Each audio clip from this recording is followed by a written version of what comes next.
What the fuck is up, Dennis?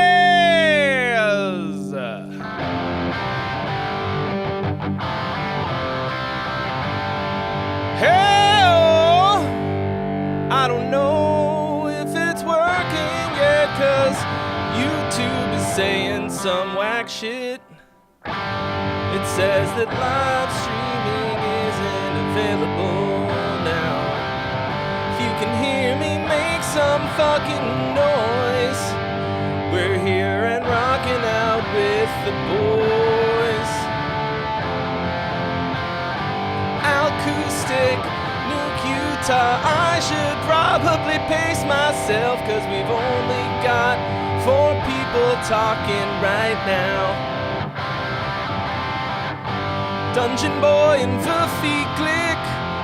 That's it, so now I'm stuck with this. And God Wizard let me know that I was late.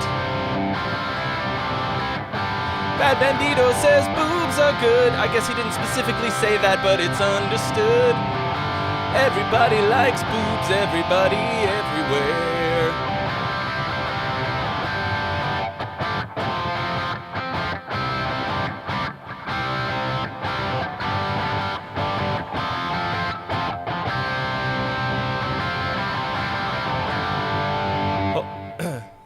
Hold on.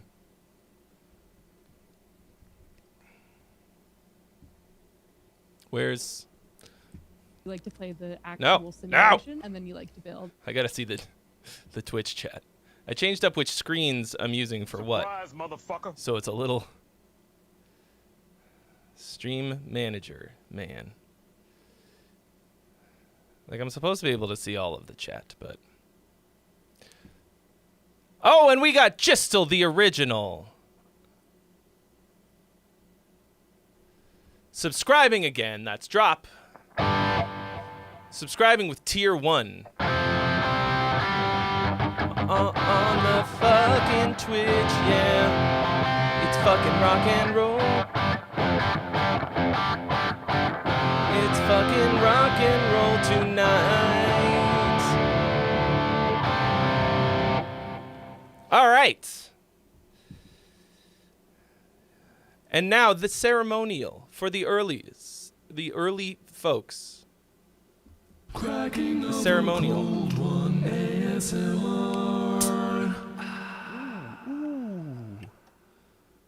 This one's for you. Did I hit clip for that for the song? I don't know. That was kind of a good one.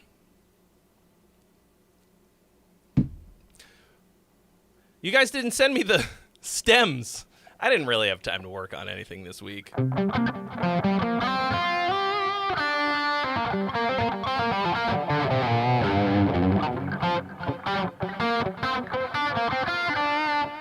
But I thought about it on more than one occasion during the week.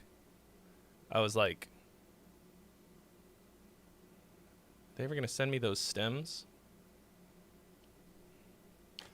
They're probably like, hey, you didn't, you never gave what's his bucket. Never gave Millennial Animal his stems after you did them. Hello, Luxane and Sai. Thank you for subscribing at the Riff Salad Chef. Woo! Riff Salad Chef level and being a member. Wow. Words. What happened to Polar was that I just like somebody gave me a what's it called? A Soda Stream. And so I haven't had to buy Polar. Bipolar. Wordplay. But I'm hoping I gotta remind Andrew to make me the montage of me cracking the cold one of Polar to get them on here as a sponsor. Anyway, Luxane has followed on Twitch. Thank you so much.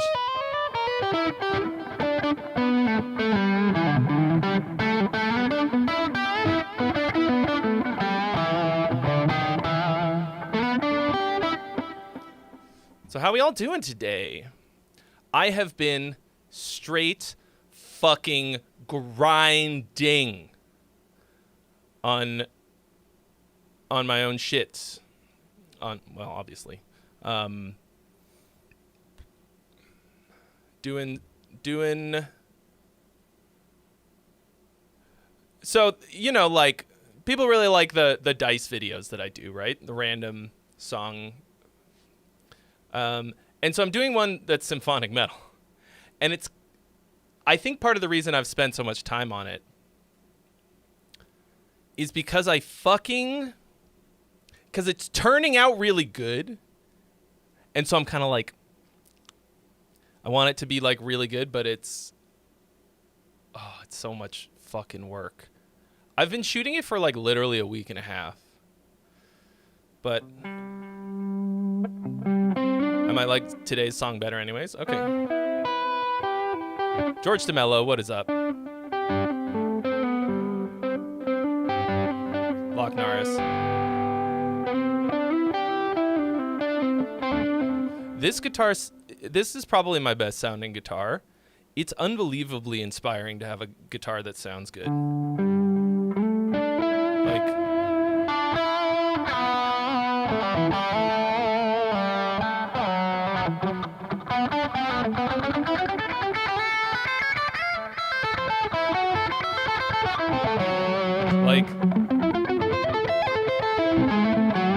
I don't know what the fuck it is. Pickups. Tonewood. Ghosts of the Mud. Welcome. Bienvenidos. Nick Matthews wants to know if we can have a preview.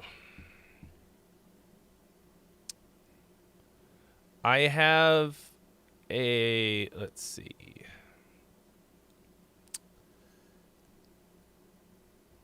Okay. Sure. So far, we don't have any submissions. So, when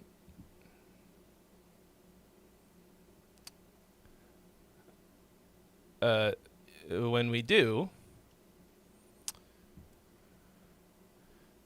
I mean, until then, we can do the, yeah. Listen to what I've got so far. So this is actually like, this is a couple days old at this point. It's got the majority of what's going on. It's not. Okay, hold on just a goddamn second. Ah! Why? Let me just check. Was that really loud? So this is completely unmixed. Like, completely unmixed. You understand? I don't want to hear any mix. There's no mix. There's no mix to speak of. Okay? So I wrote this almost entirely using dice. Not, you know what I mean. You've seen the videos.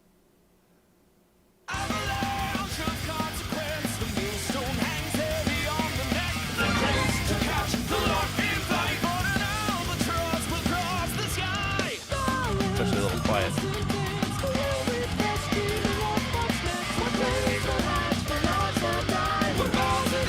When I'm doing the falsetto, that's going to be a girl singing.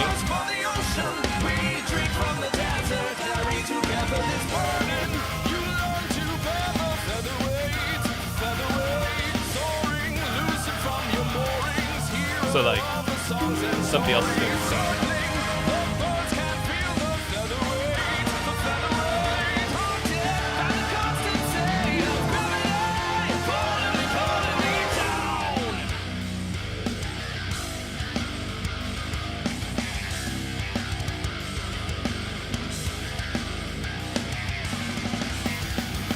Gigabush.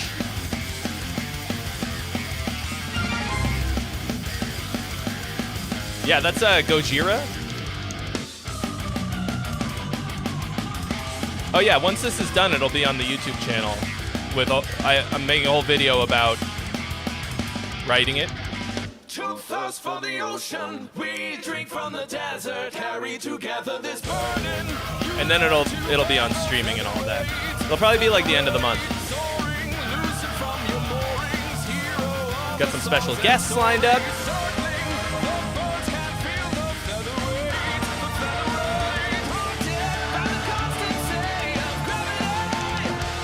It'll just, and there is no bridge right now. This is all that I have for the bridge, is just drums.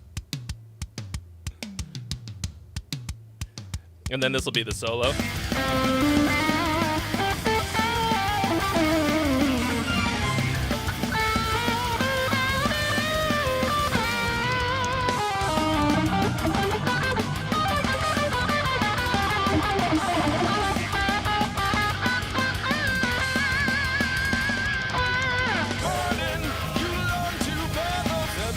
Also not going to be doing the solo. Outsourcing that shit.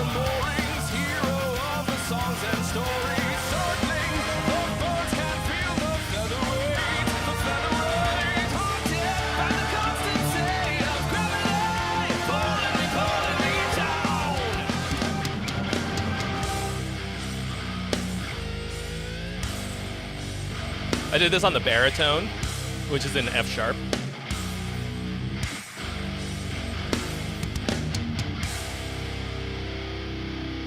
You guys gotta promise me you're still gonna watch the video after hearing that shit version. Any inspiration on this? Yes. Also, who's gonna buy the course? Making symphonic metal with free VSTs.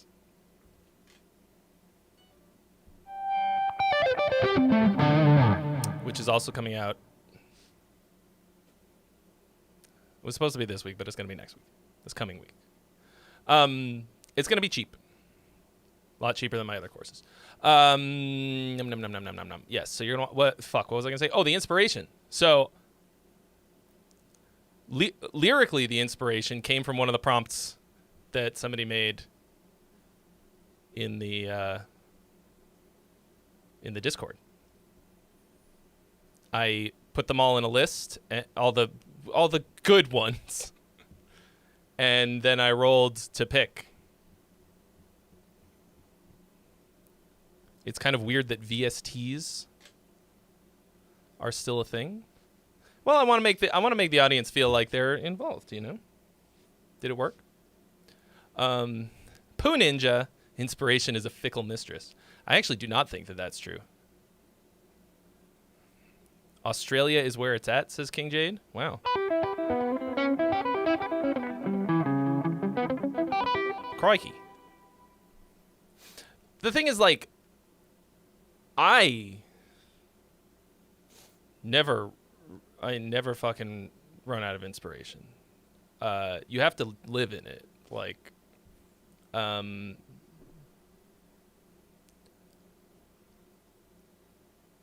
going to the studio tonight to record an opera version of one of your songs, John McGarry. That's interesting. An opera version.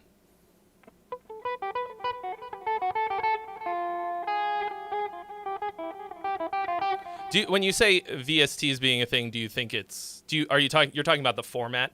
I used VSTs as a colloquialism. I know you're being silly. Like just like shorthand for like virtual instruments, sample libraries. AU is just another plug-in format.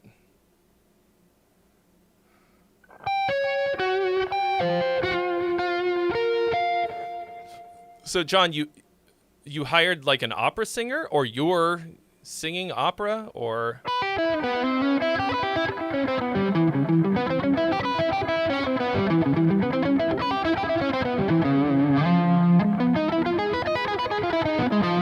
Burnt gerbil. I mean, it's true. Tube amps do rule. Yeah, Voofy, that's the same shit. John, you're singing the opera. That's cool. Conte partiro. I didn't learn the words.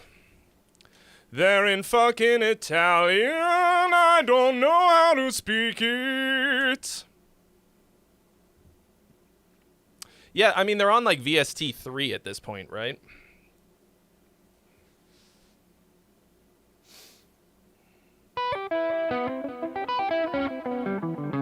I did see Deadpool and Wolverine. It was a very enjoyable, great time.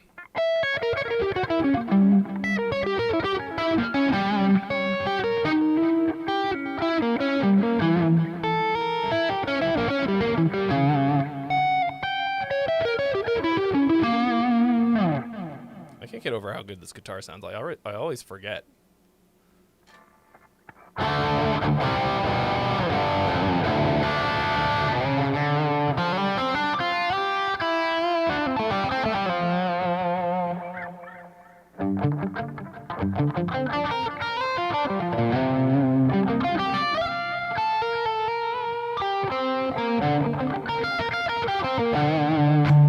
Is ADAT still a thing? I think if anybody's recording on ADAT in 2024, I mean, they just don't own a computer of any kind.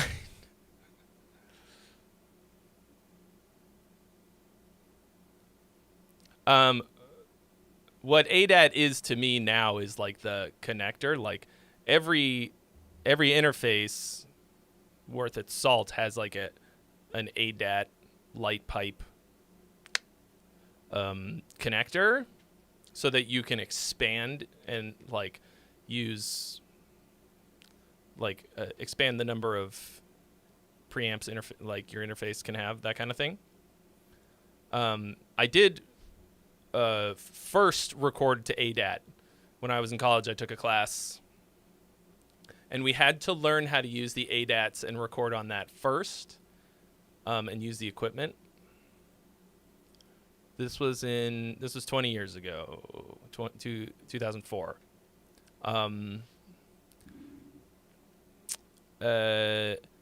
Everything about them sucks.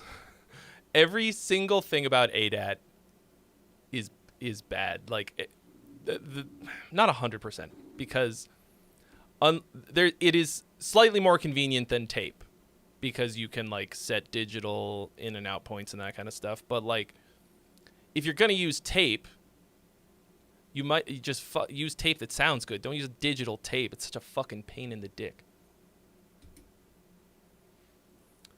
Oh, Dan Adlington, I have that Cranborn. It's fucking awesome. The 500 ADAT. Ryan Saunders. Justin Wright says the songwriting course link in the description doesn't work. We can't fucking have that.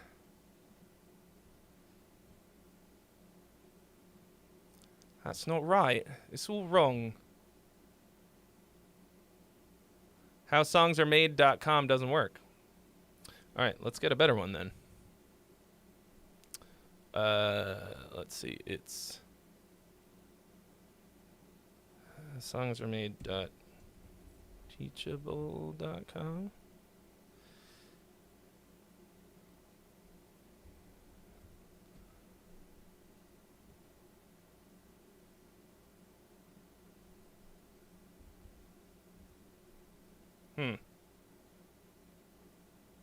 What is the error that you're getting?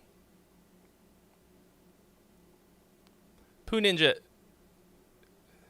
I know nothing about you, Pooh. But if you learned on quarter-inch proper tape with razors and all of that, I didn't picture you as being 100 years old.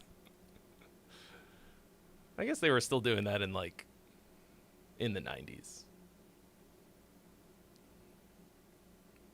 All right. Let me know if that one works better. It says error 1014. Fuck is that? Poo Ninja is eternal. He exists outside of time. We can't even really be sure that it's a he. Although I think probably only a dude would have as fantastically immature of a handle as Poo Ninja. That's my my personal guess, having inhabited this male brain for all of my 40 years. It's something that I would do. I actually think one of the worst ways to record was those fucking multi-trackers. Those, like, hardware. It was like a mixer and like a fucking... You record to like an SD card or shit, and you could mix on those and everything. Oh, boy. I am worthless without my DAW. I started on Justin Brantley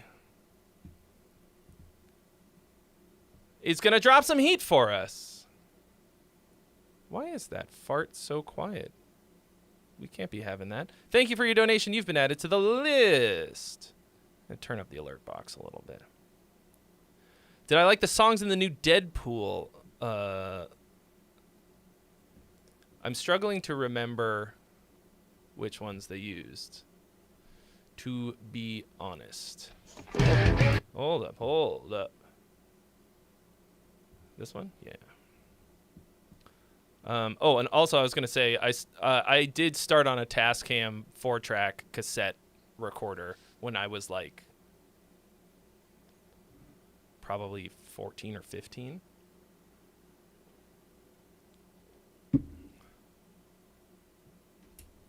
Songwriting rank's still not working. Okay, hold on. Let me just get that fixed.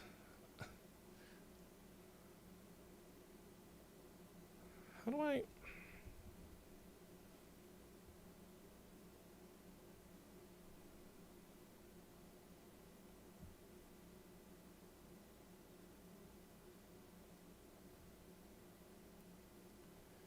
Why do I... I'm getting like a fucking... like invalid certificate kind of a warning. What the fuck is that?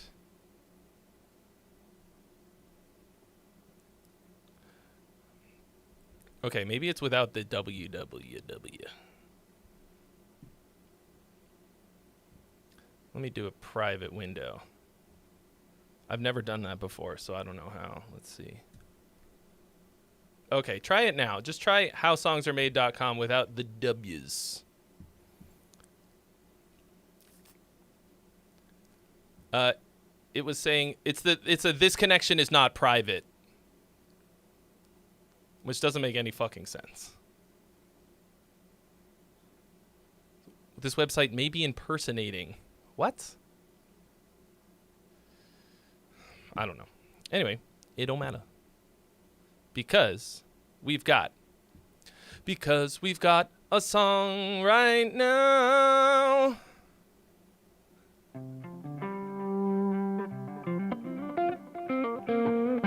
Well, it's not like my website, it's Teachable.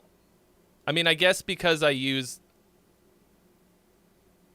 my own branding, I run it through Cloudflare. I know very, very, very fucking little about anything. Anyway, that's the link is working now. Okay, great. Thank you, Justin, for troubleshooting that for us. Something I'll have to fix later. Okay. What's he said about it, Justin? Nothing. Just simulation theory. Entice is the band. Ah, yes. This band.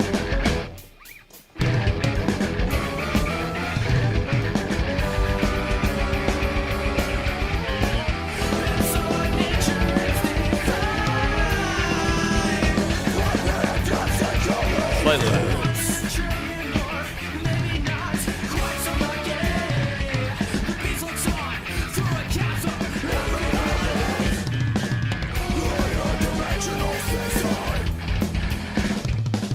Chaotic.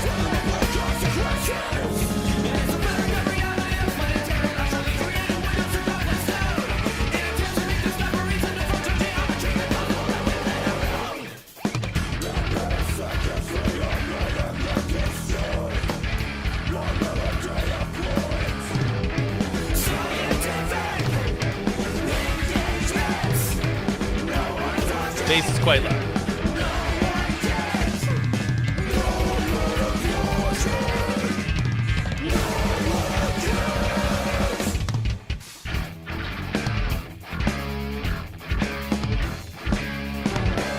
It's very chaotic.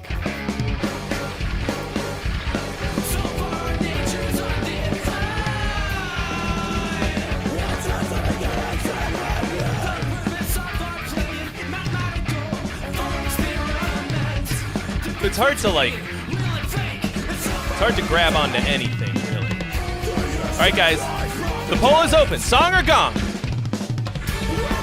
What's it gonna be? Cast your votes.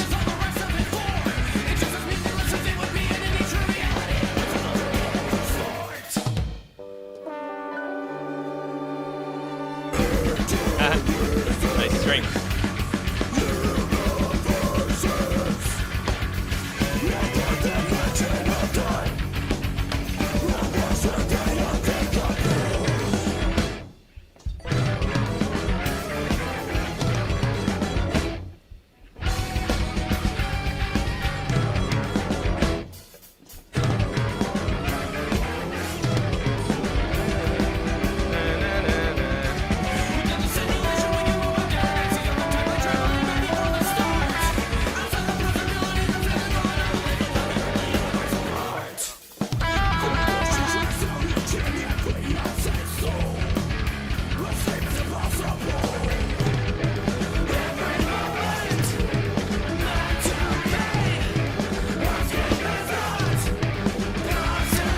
I don't know who this tubering is, but like, I think in order for them to have a style, like you can't just have complete chaos and be like, this is my style.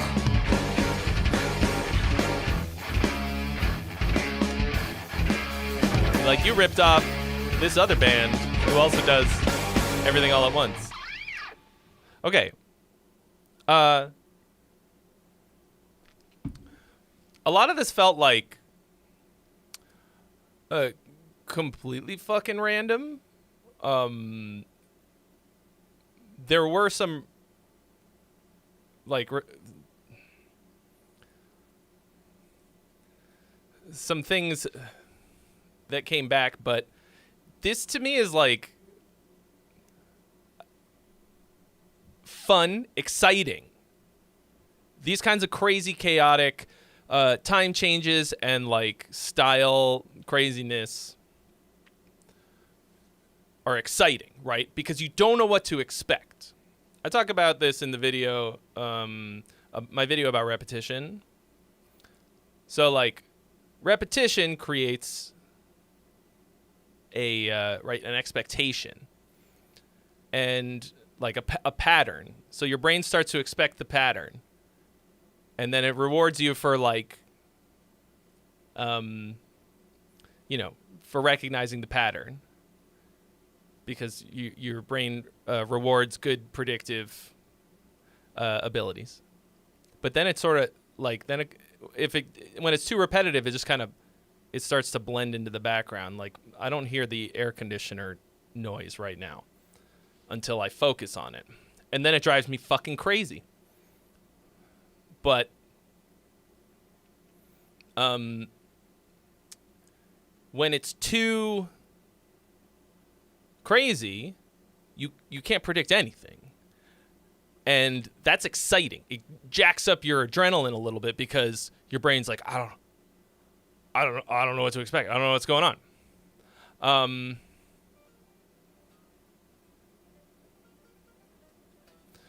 So if that's your sole goal,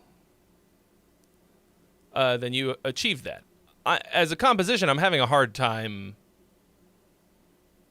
keeping up, having any idea of what's going on. Part of the weird thing is like it feels like the drummer wrote this and he just wanted to do a lot of fills, because there's all these things where like everything stops and the drummer plays a fill. Everything stops, the drummer plays a fill. And like that's kind of exhausting to me. And the whole thing is tritone based. Like the... It's like all a big diminished chord.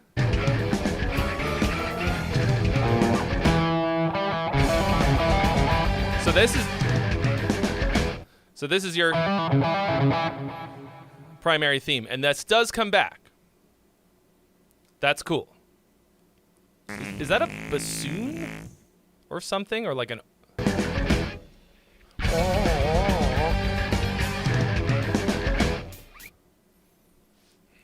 That's cool. The Metal Edge. Thank you so much for your donation. You've been added to the list.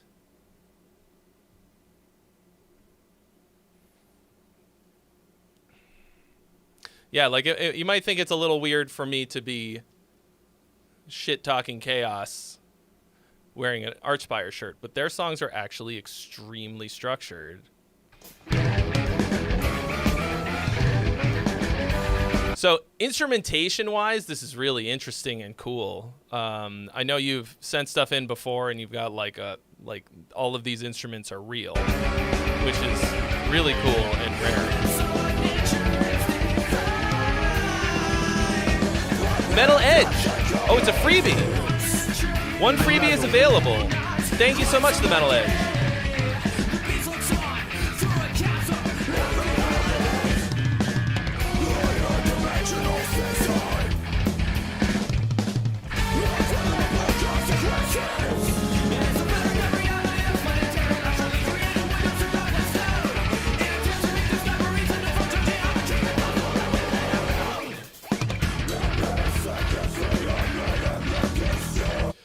So to me, a lot of this is more like beep boop beep boop. It's a fucking band. Protest the Hero. This especially this part right here sounds very Protest.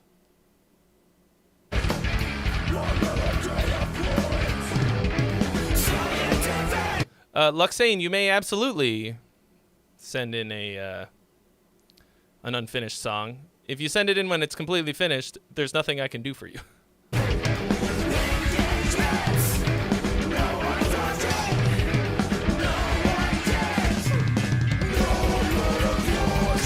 Okay, so I'm going to revise some of my statements because this is actually a bit more cohesive than I picked up on the first time. The sort of spasticness of it, I think, does a disservice to the ideas that you have, which are all pretty good.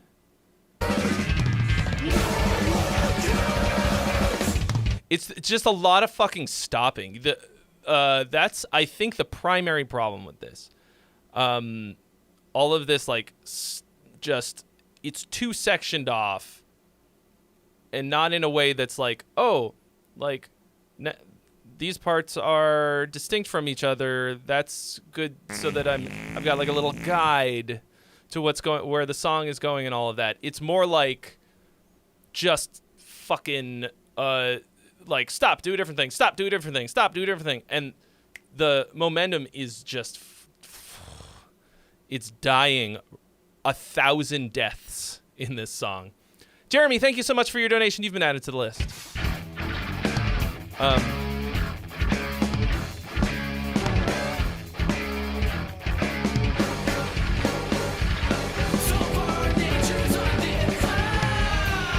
Like a lot of this diminished tonality,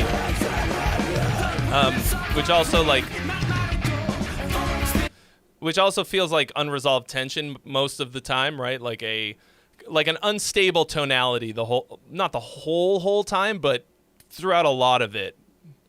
It never feels like it lands.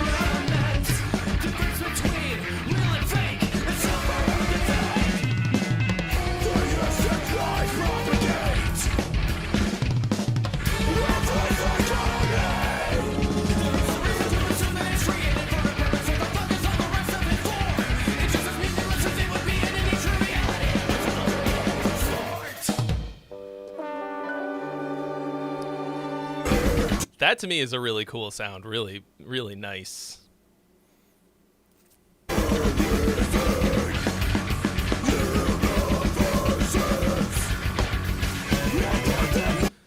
So there is some structural continuity and consistency to this. I think if you obviously you are, this is the style that you're going for. You're not gonna like suddenly change, and that's cool. Like this is not my jam in general. This much unfettered chaos, like it actually gets boring to me personally, because when it's all chaos all the time, I kind of like I tune it out a bit.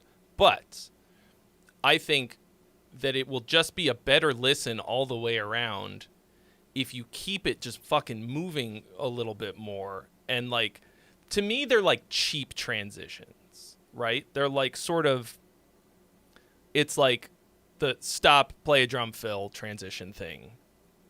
And it's like, that's not good composition. That's like local band part writing style. I feel like I've said this about other songs that you've sent in. You've got something fucking cool though. Like I want to hear this when it's been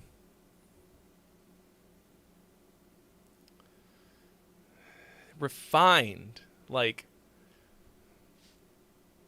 it doesn't feel like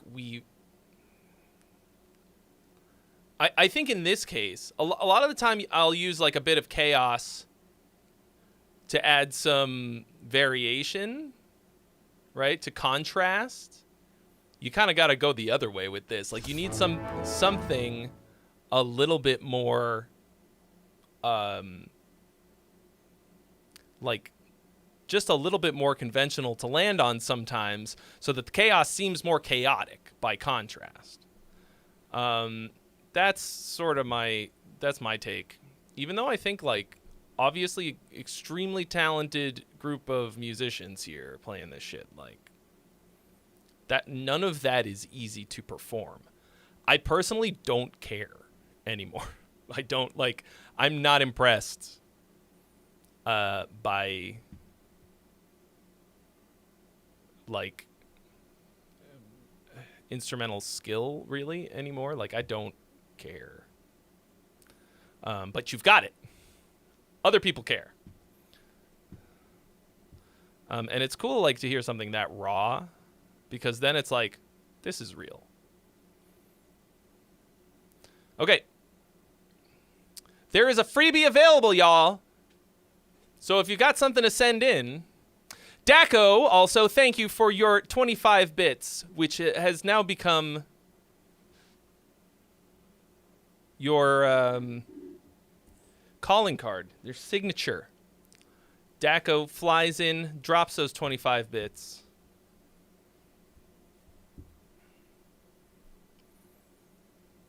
All right. We got some Neon Black. Oh! Trey's real dad just tipped 20 smackaroos and says, if there's some preteen out there writing some music, I'll pay for your spot.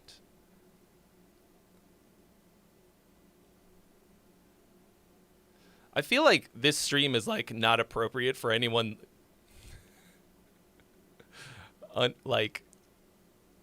for anyone, period.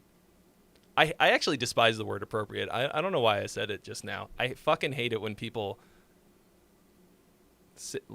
use inappropriate to mean like vulgar or something. Anyway.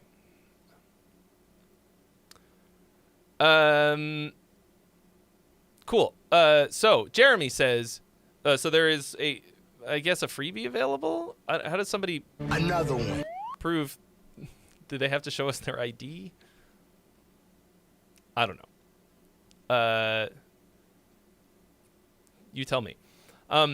Jeremy says, yet another demo with whisper singing to not disturb the neighbors. Let me know if anything sounds completely fucked, aside from my voice. Haha. Lyrics are in the description if you want to take a closer look at them. Okay. A fracture on the lens, neon black.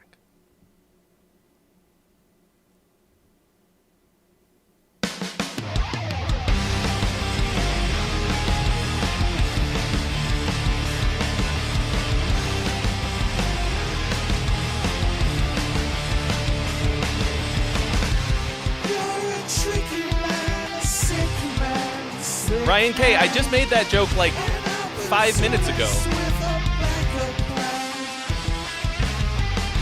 about wearing an Archspire shirt. Their music is extremely structured and well composed and enjoyable to listen to. I don't.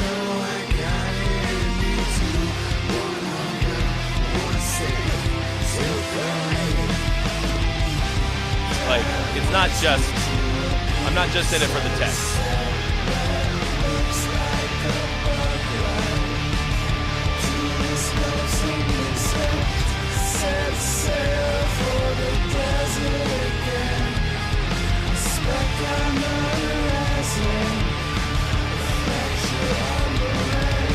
My favorite nephew took a gut shot in the parking lot. Stiffened, leaning up against an armored truck. Didn't know you had it in you. You know I got it in me too. One pass, one pass, one pass. Drive west into a pink sunset that looks like a bug light. I better not make any criticisms about plumbers. Set sail for the desert again. Why would I do that? My dad is a plumber.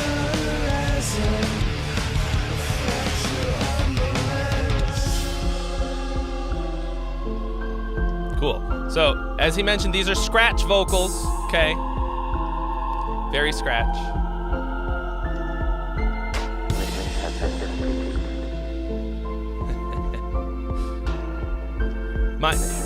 Trey's real dad says, okay, any age, just trying to help out the next generation.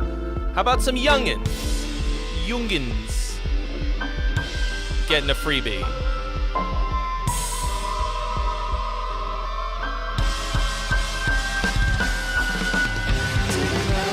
What's his where's Tyler Shep is 13. He could take that freebie.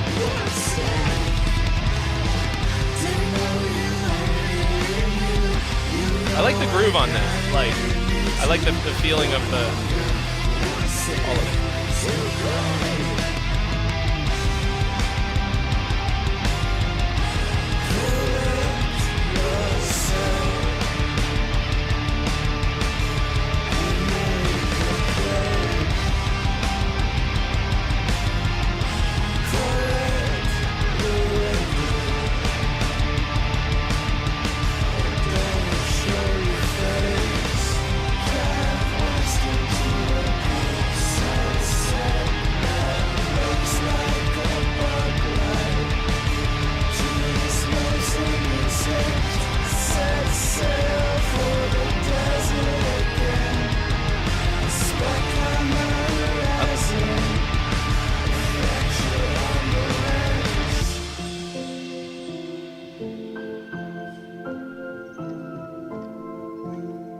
All the sort of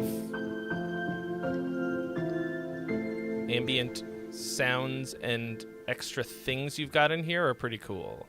Like, to me, they add something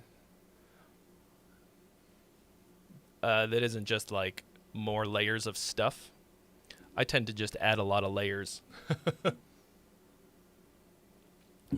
I mean, you know, impossible to know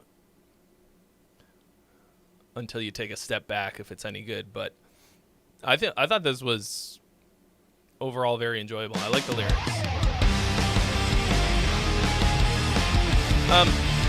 Did we ever come back to this groove?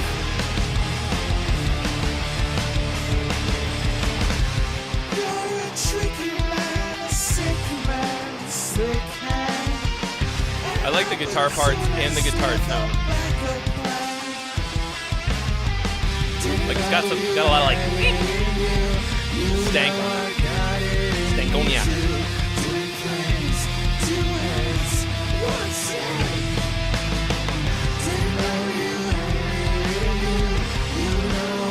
So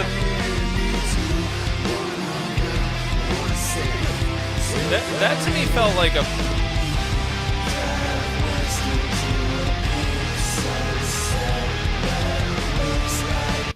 So this right here felt like a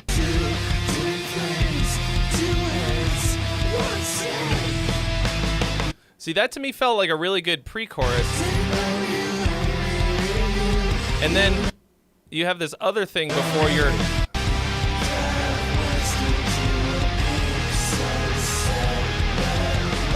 This felt more like the big drop into the chorus, like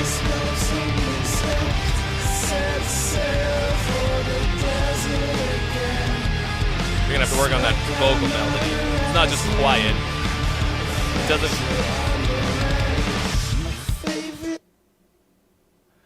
I think you should have a nice little swell into something that swells into the ending there. Nephew took a gut shot in the parking lot.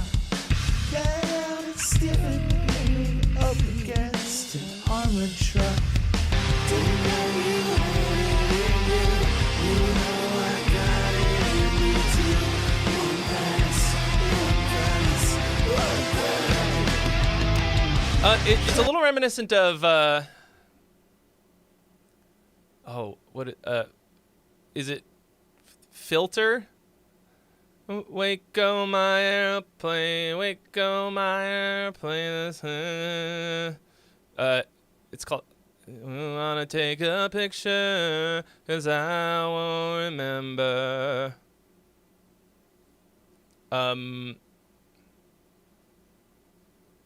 Is this called Picture or something? Is that the one that's Filter and the Crystal Method? Maybe not. I just remember vaguely something from the 90s where the two of them collaborated on a song. I don't think it's that song. Might be a different one. I don't know. Has a little bit of that kind of like nice wide ambience. I think if you once you do some proper vocal recording, if you can make it sound big like that on the chorus, I think that's a vibe that matches.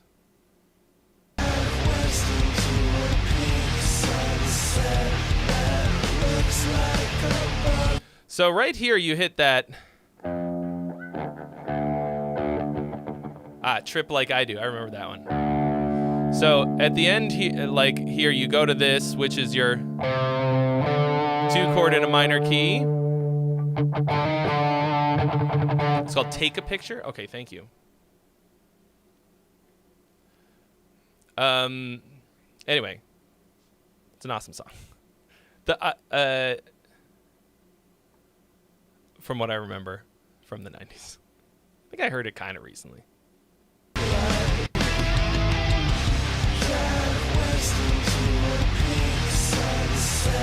Right here.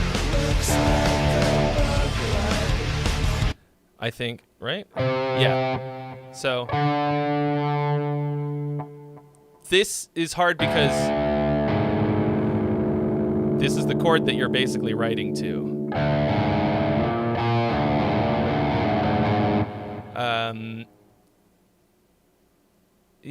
You can do it. What I actually think you should do is make it major. That's what I always do.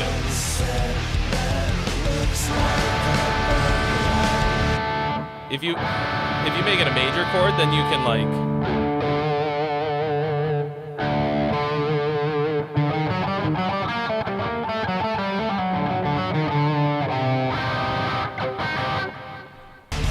I think. I mean, you're still going.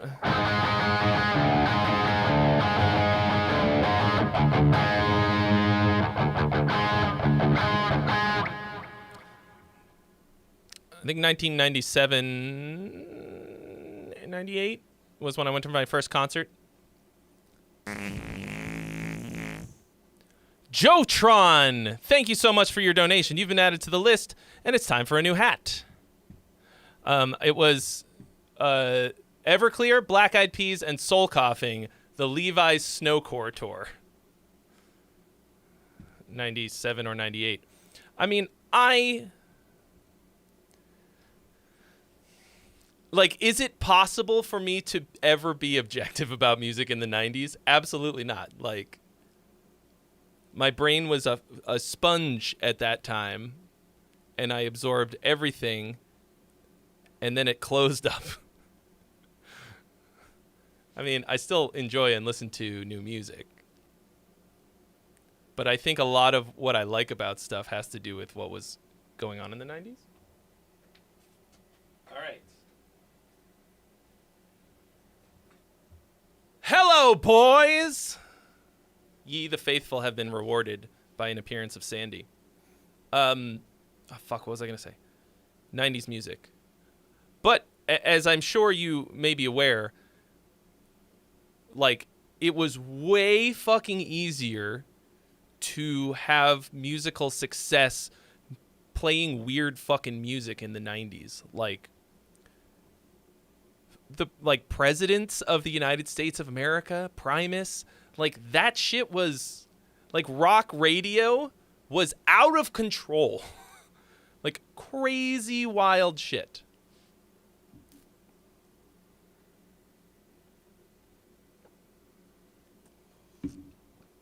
It's just octaves. Well, it's an implied chord. Like it sounds like the root. Okay. The guitar is playing. At one point, it's playing the tritone on top of it. You think that you can't make it? You can't make something major with just your voice?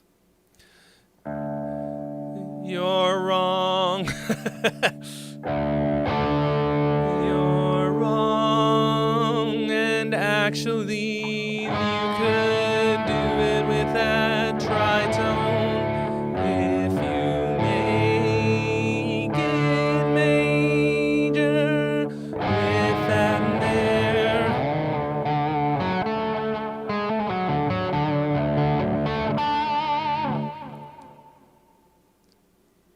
Oh, you can. Oh, so can't I? Reading comprehension. I read really fast, but my comprehension level is low.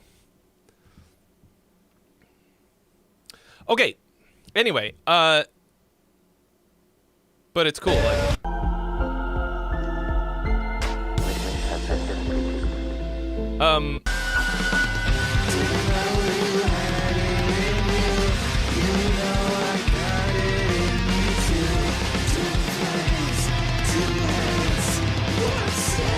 I think the drum stuff here is cool.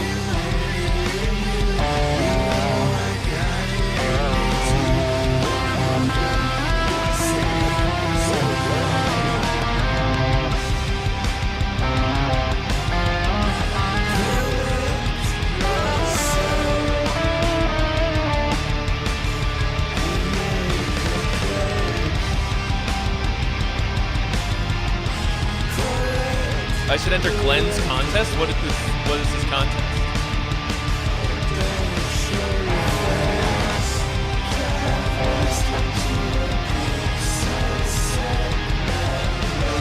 So I think this part is really cool. I think if you can really nail down a vocal melody for this, like, that really takes off, this'll kill me. Like, this is...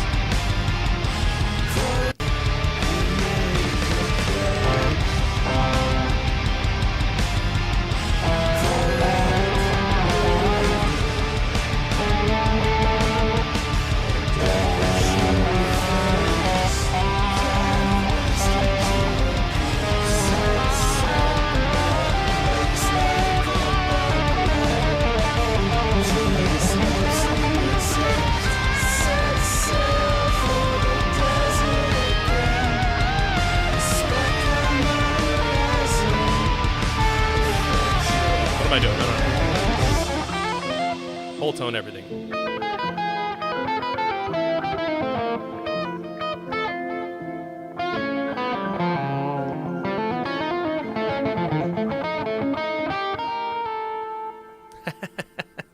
Nailed it. Dreadful. Yeah, I honestly, like, I think it's most of that is really good. Like, very enjoyable listen. You're like, obviously that you didn't.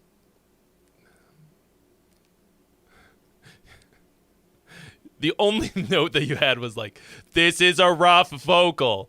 But that the vocal's the only thing that I think you gotta like work out the melody a bit more. I want you to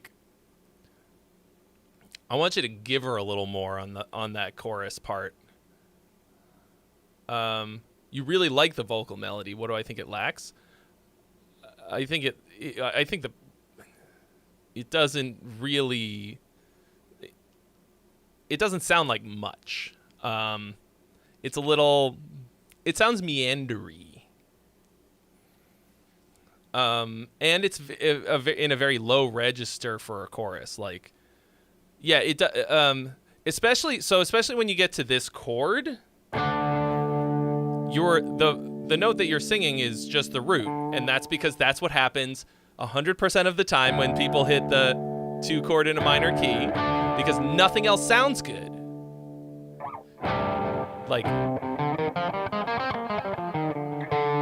and there's nothing else to sing here. Everything sounds terrible.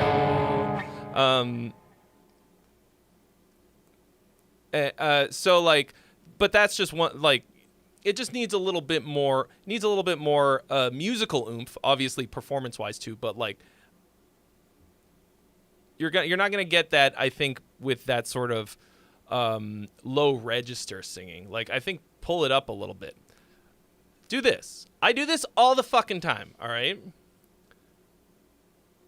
There's no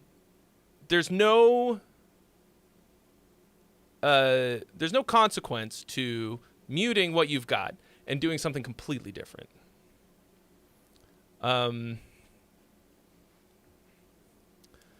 Just trying like 3 other things. You can still have it be floaty, but with like a little more impact. And I think if you like, I think the chorus is a good place to have it land a little bit more, right? I think floaty for the rest of it. And then like just let us land a little bit at least on the chorus.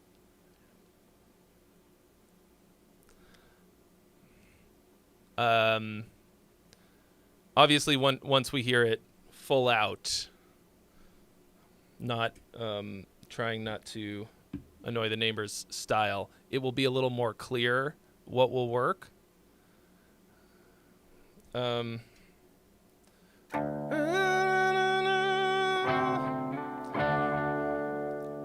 I'd start up here and I don't know. Oh, that's the wrong key. Whatever.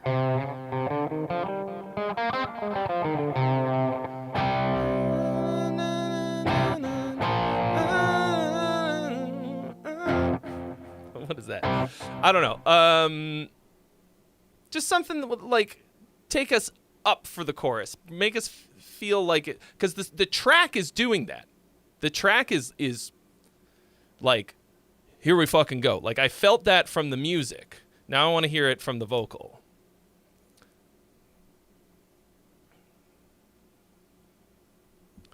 I like that song. I think it's hitting. Your hatred for predictable choruses is going to keep you poor. I mean, it doesn't have to be predictable. You can make it unpredictable, but just do it like you fucking mean it. Like, just don't disappoint the listener. Don't give us all of that and then. You ever see like okay, like a little kid who can like do some cool party trick, right? And then it comes time to the party, like to actually, hey Jimmy, why don't you show us how you can show us your close-up magic you've been working on? And he's like, no. Like when he's at home practicing and there's nobody, he's like, I am Jimmy the Great. Pick a card. But then it comes time and it's like, no. Pick a card maybe? I don't want to. Yeah.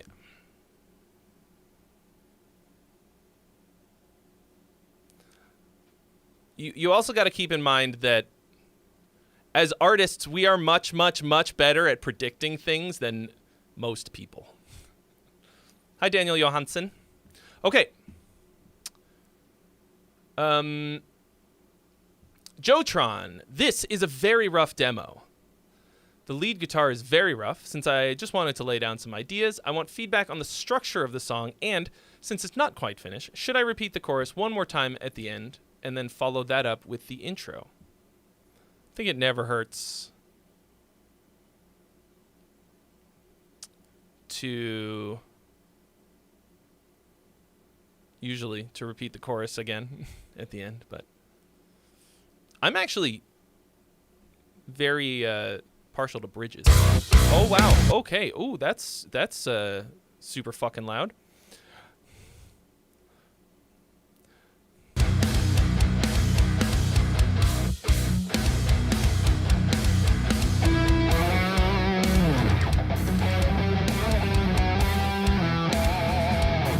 But like, you know, it's your personal artistic aesthetic.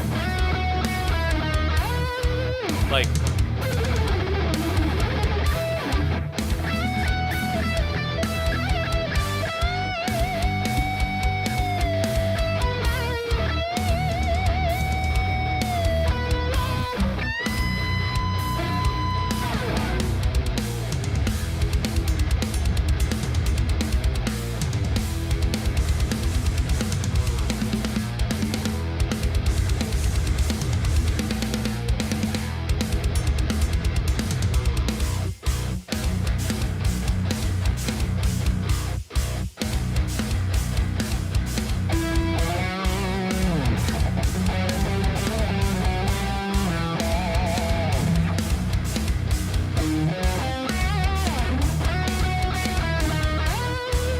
Magnetoris. Some dick ripping.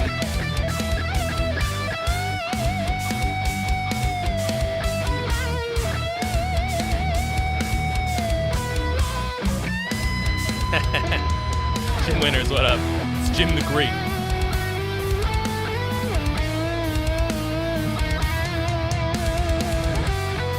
You mean the child magician in my story?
There's 2 freebies available, y'all.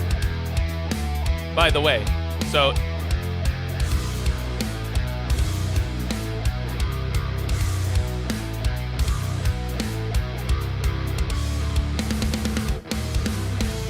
if you want to send in your song for free,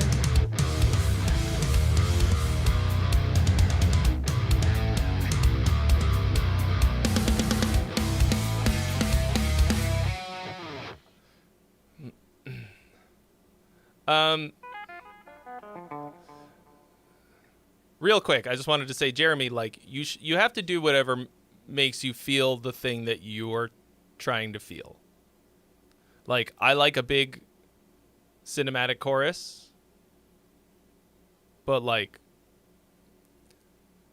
you know, don't do it just because I like it. You can, like, I guess it's more like I just want to hear it, you know. But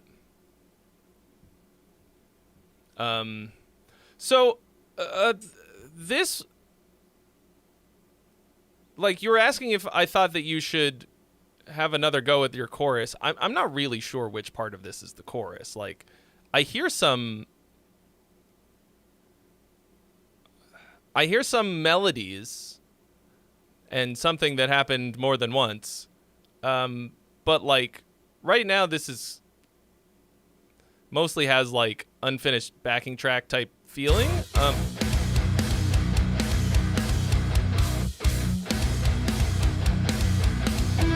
I actually think that's a pretty cool rhythm. Bom, bom, ba-dum, bom, ba-dum, bom, bom, ba-dum. Like, I can fuck with that.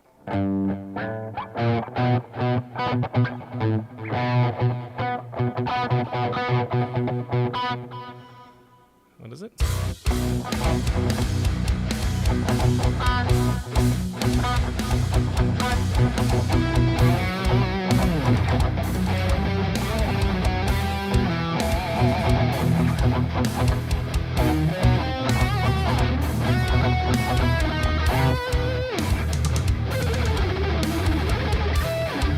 Chorus starts at 51.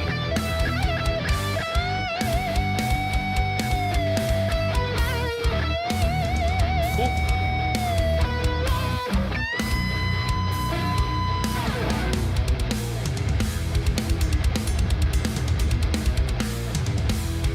You've got some cool chords in that melody, so it like feels like it actually moves. The phrasing of your melody is a little predictable and cliche in a way, but it's the third solo in the song, but the first two repeat. See, that's don't call it a solo.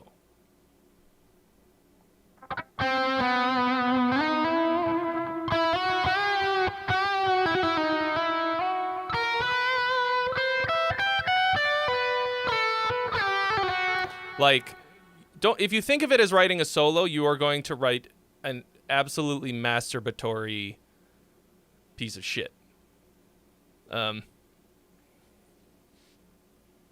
Right? Like, think of it like you're writing a melody, okay? Just because it's lead guitar is not a solo. Like, this might be sort of, what's the word? Just dumb details.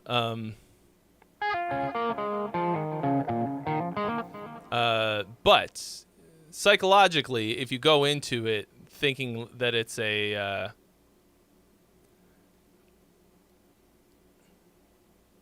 solo, then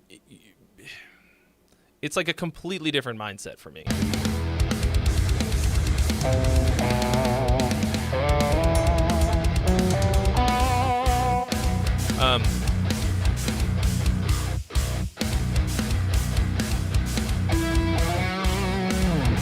Because like, these don't sound like solos. I think that's maybe like why I was like, wait, what? Because they're melodically.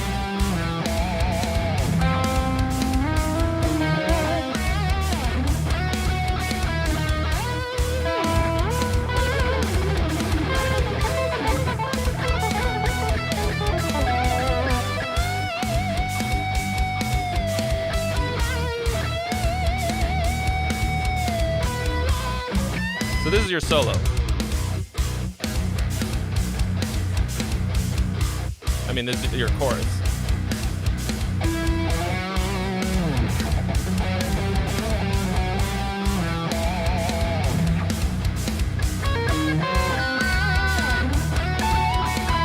Mo Clomo. There are 2 freebies available, folks, if you want to send in your song and not pay any money. Read the rules. You can do it.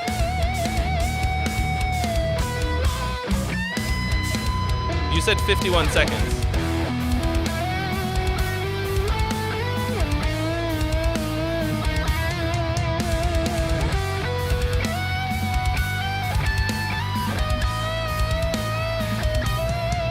Yeah, I think you've got some really nice melodies in here.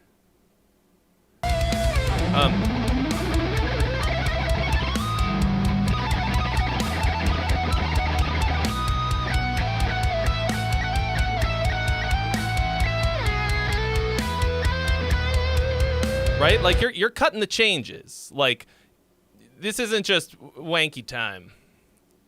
You've got some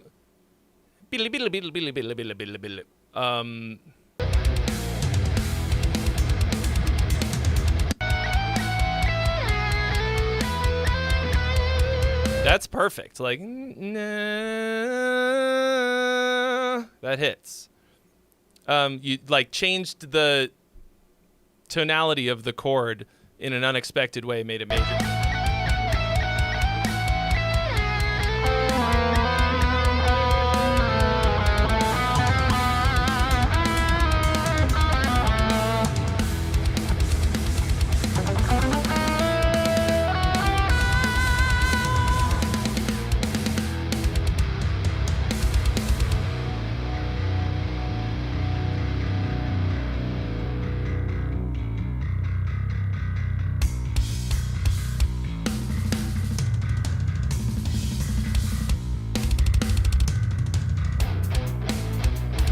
So the hard part about this is that, so you've got some good melody in here. You've got some nice lead parts. The problem is it makes these kinds of sections just sound like dead air riffing nothingness. Does that make sense?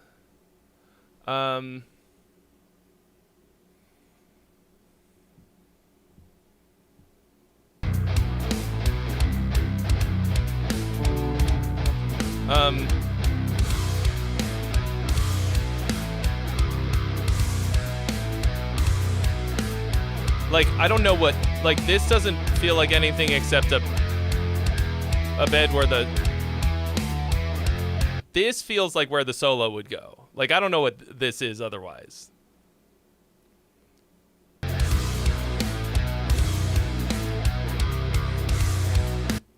This feels a bit like a Dream Theater part.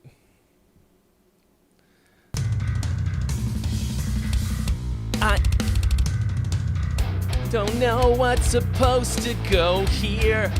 This is feeling kinda weird. When James LaBrie tries to sing like not Hetfield. Who's the other guy? Who's the fucking Dave Mustaine?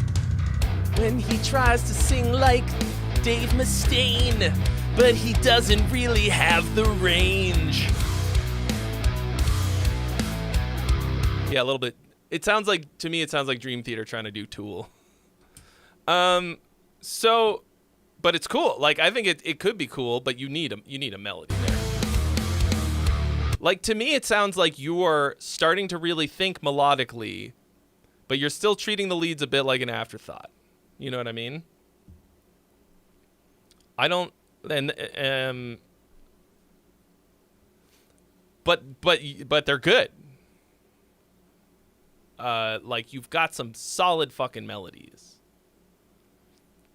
The last song you sent in had 0 top line. Yes, I remember that, actually. And, I mean, you could fucking play. But you still have to think of it. Like, this is, like, such a blind spot for the majority of guitar players. Right? Because, number one, we spend all our time on riffs and solos. When it's time to write, every guitar player goes, what's the riff? Like, and then lead guitar is solos. But if you're making instrumental music, you have to think of it like the guitar is your singer. Okay? Write the song like it's somebody singing.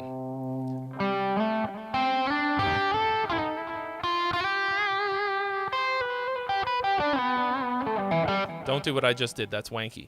Like write a melody. Like try this. Try actually singing a melody on top of what you've got. Just and like get away from the guitar. Get away from it. And then figure out what it like.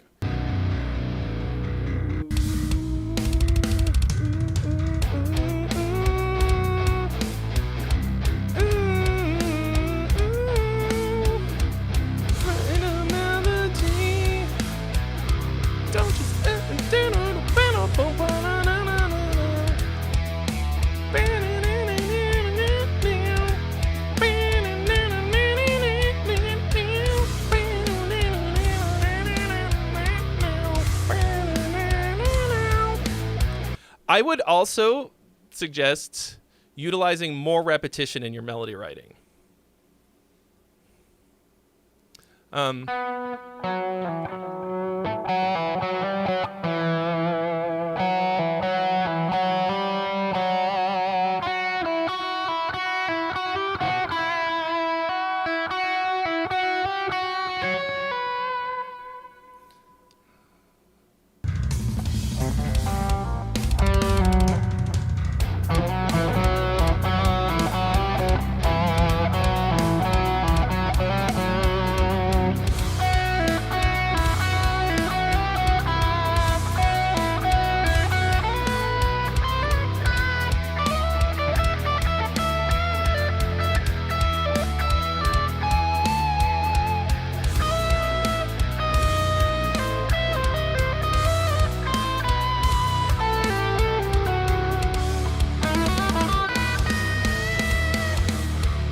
So I think the previous melodies are too busy, but it's not about it being busy in the sense of being complicated or having a lot of notes.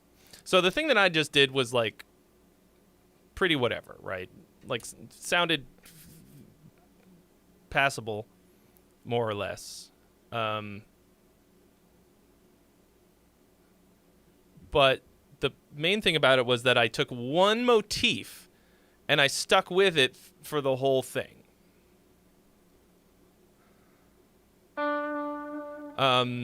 So like, whatever it is that you're doing, think motivically.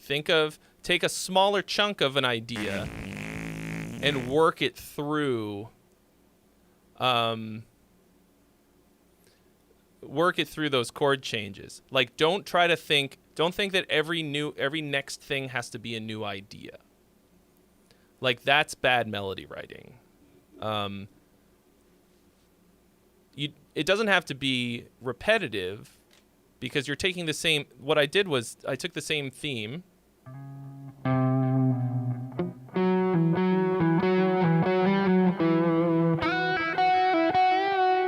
Moved it through different pitch.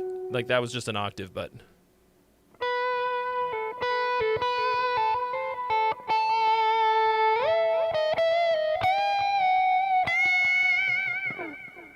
Right? What up, Xenon Vince? Wie geht's? Willkommen. Jeremy, thank you so much for your donation. You have been added to the list. Why would I say it like that?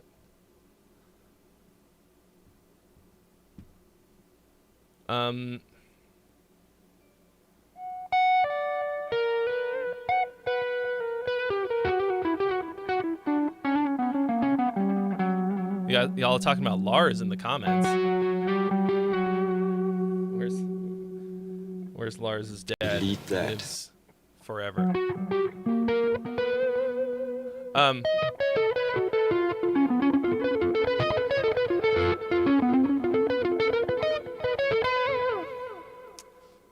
I think Lars is really good at like composing drum parts.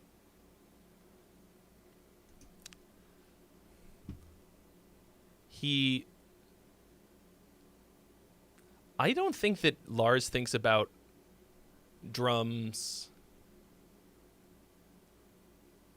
the way that anyone else does. I've known a few drummers like this. Like, I honestly don't think that Lars knows where the one is. Like, that's not a joke. I'm not saying like, ha ha ha ha, he doesn't know where the one is. I think I think it's a completely different way of looking at music. I think it's crazy cakes. Like, have you ever heard this thing like what is it?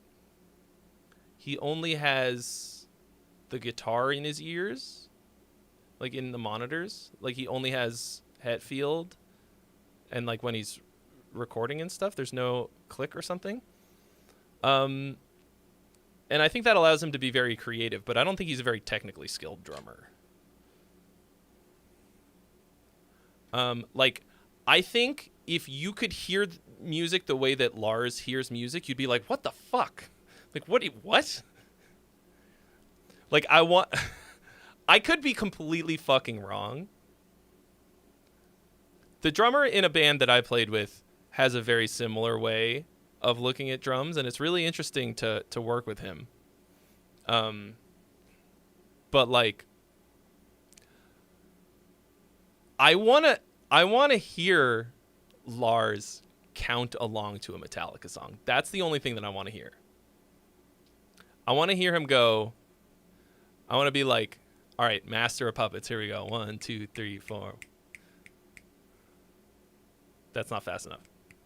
Bam, bam, bam, bam, bam, bam, bam, bam, bam.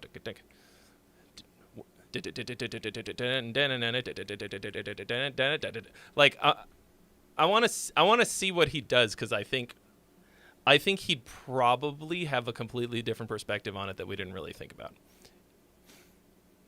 I don't know. Anyway, somebody's asking about writing drum parts. Well, first of all, what you should do is figure out a way to learn a bit of drums. Like, if you don't sit behind a drum set, take like a couple lessons from a friend, like any kind of basic shit, you're gonna have a hard time understanding how to do it. Like,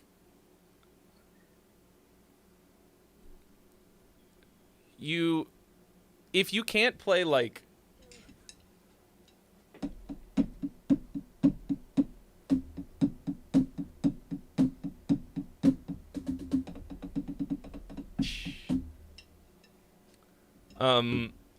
and like know what a kick drum is for, you're gonna have a really hard time. Like, I mean, I go over the basics in my songwriting course. Like, I do actually a fair bit of describing how to write drums in my songwriting course, which you can find at the link in the description. But like, you have to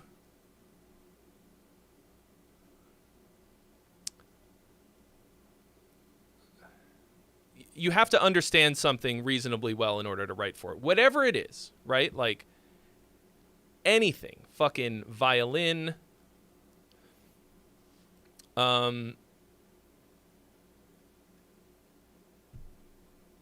Why? I can't think of another instrument. Bassoon. Like, you have to understand what a bassoon sounds like and what its role is in the orchestra before you can write a bassoon part, kind of, right? Before you can effectively write a bassoon part.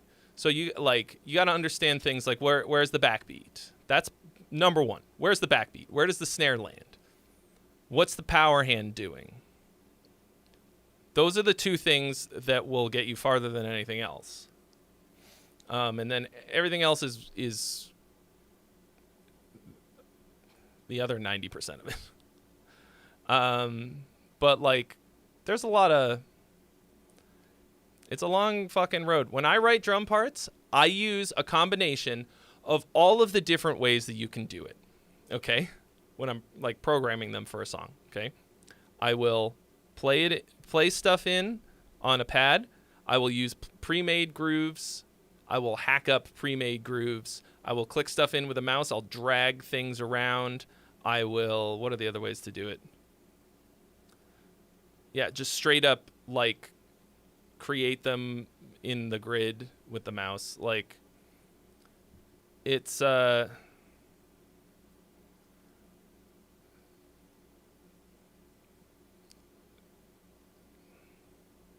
even using MIDI grooves and just altering where the snare is placed.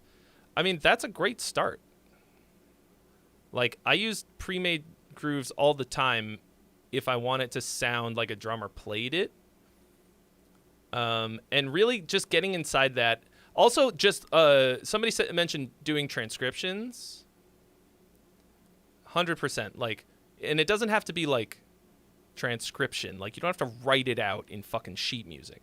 But just like listen to what's going on in the song of like a drummer that you like, that you think is like this.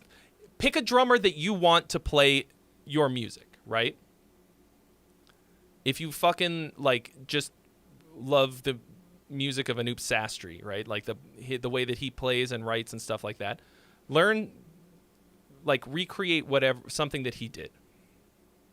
Some song that he played on that you like, and like just try and recreate it in MIDI.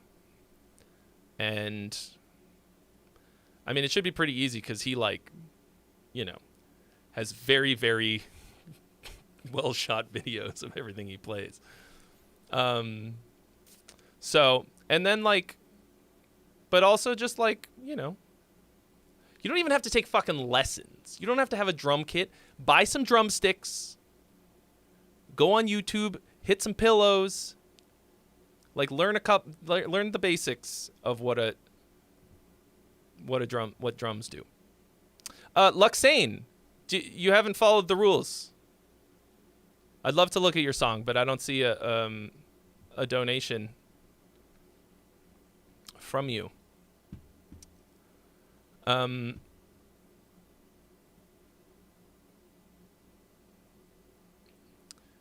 Anyway.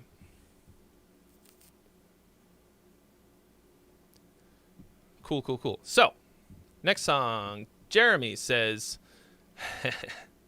this is one of the weirdest songs I've ever made. Some of you are going to hate this, and that's okay. That's cool.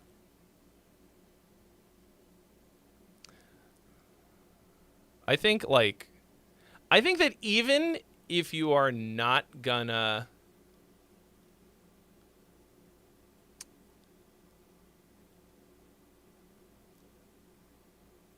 How do I put this? I think even if you are not going to ever use it, you should write things that like really push your own boundaries musically. Like, I mean, that's half the reason I do these dice rolling things. So for this one, I made a list. Like, if I rolled an 8, I had to pick a sound off of the what I called the wild card list, which is just a bunch of fucking weird libraries. And one of them I rolled for a didgeridoo that I had to use in this metal song. You guys heard the didgeridoo in there when I played the song earlier. It doesn't sound like a didgeridoo because I fucked with it until it sounded like something completely different. And it forced me to think about it in a completely different way, and I made something really fucking cool out of it.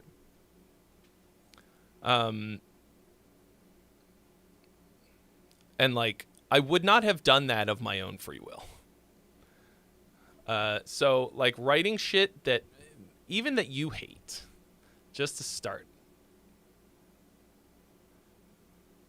Okay, oops, fuck.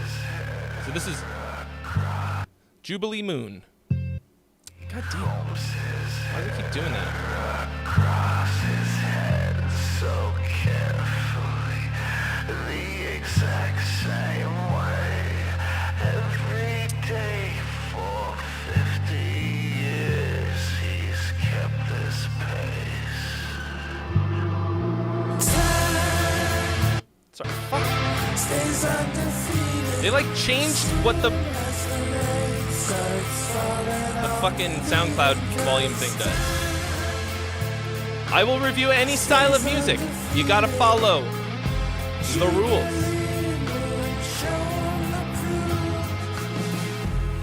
See, like, it doesn't want to, like, I can't.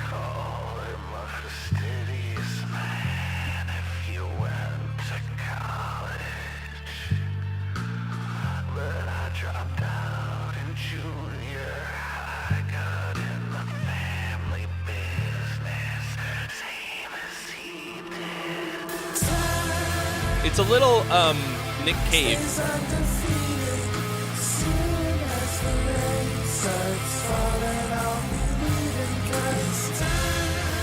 Is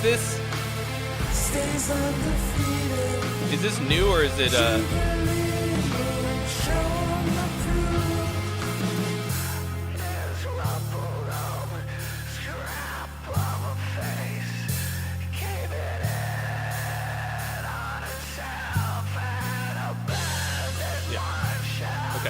I wasn't sure if you were like, this is a weird thing that I made a long time ago. It's current. Okay.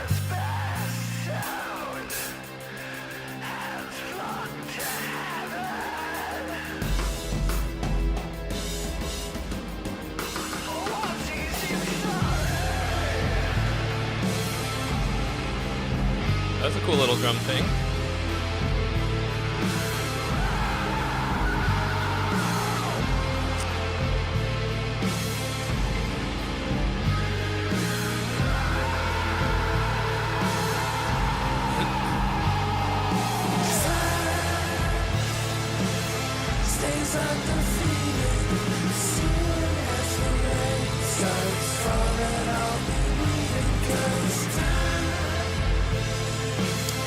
Yeah, Luciano.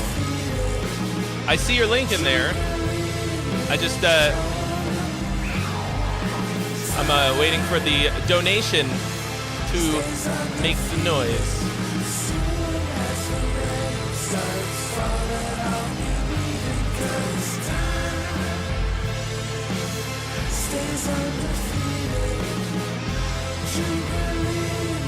I mean, to me, this has a very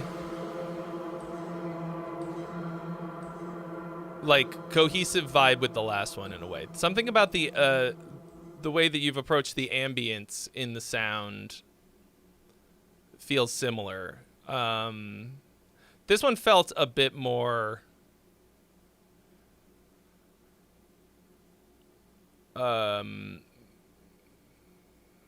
like run on to me, but I don't think this is like unlistenably weird. Like, it's not like fucking Bartok, like dissonant.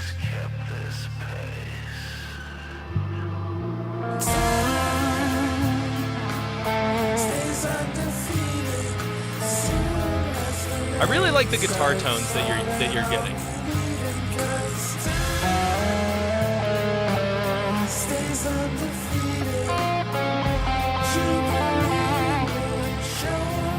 And you've got some like proper chords, like this thing.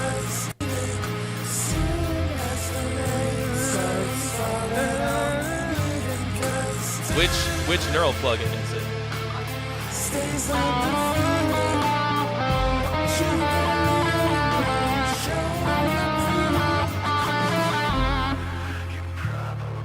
You've got a bit of a hook in there.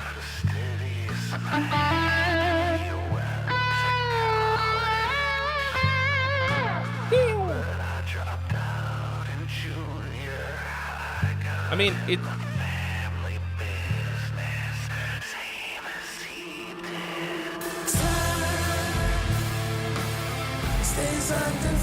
Mostly Grandifier. Interesting. I fucking love Grandifier.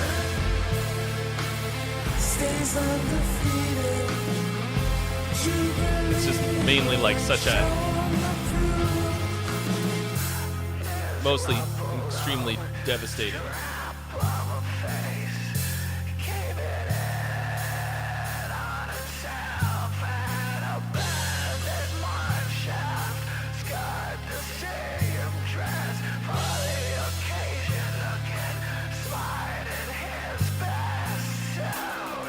See, this part kind of feels like it should be a build, but it, I guess this, to me, so we kind of get a build starting here, but this part feels very static in a weird way. Oh yeah, I think this is the video that I'm shooting right now is the first one I've seriously used Gojira. So this does build in here. I think the drums are weird in this section. I think that kind of like open hi-hat thing is like, that makes it feel a little bit more static, especially now and then it closes down.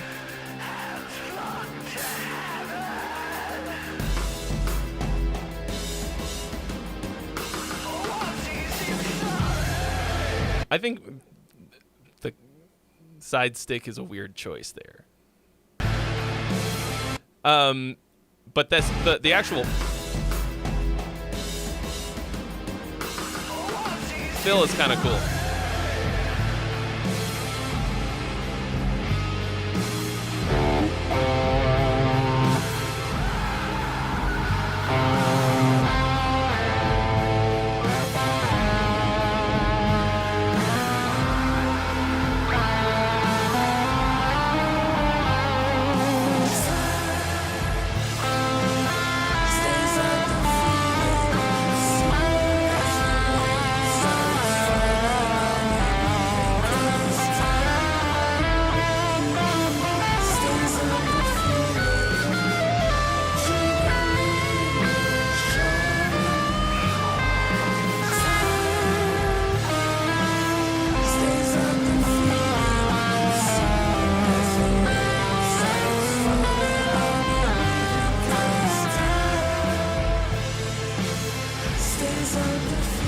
I don't think this is as weird as you think it is.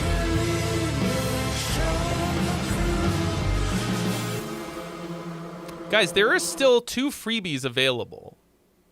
Does anybody want to send in some music and not have to pay for it?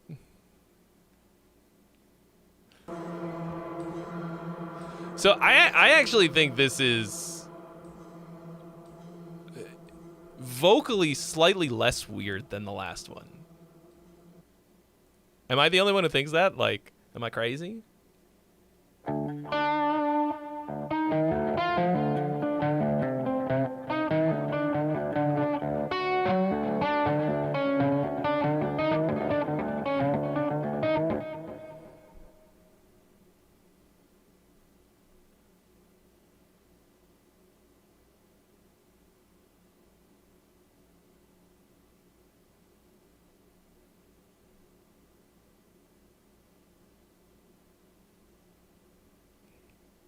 Okay. Just kidding. There is 1 freebie available. Oh, okay, all right. Okay.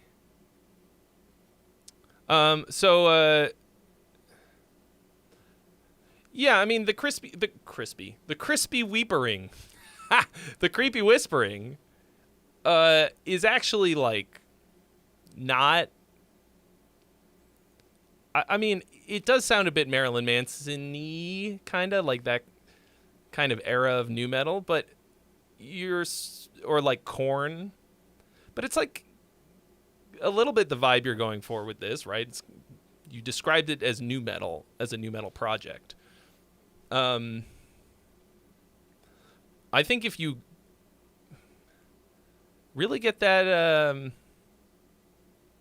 Crispy Weepering is the album name. That's funny. Yeah, I think if you, like, when you get the proper vocals on all of this and get the production nailed down, it'll be cool. Like, I think the drums on this will be crucial, because right now they're fine. Like you said, it's basically just a backbeat and holding it down. But I think of the drummer as the conductor of the song, the conductor of the train as well. Like, and there's a couple spots where it feels like he's asleep at the wheel a little bit. And make sure that it's really, that the dynamic journey is there, and the drums are what are going to do that more so. I think especially in this little build section here, because that's going to be a huge payoff if you can hit it right.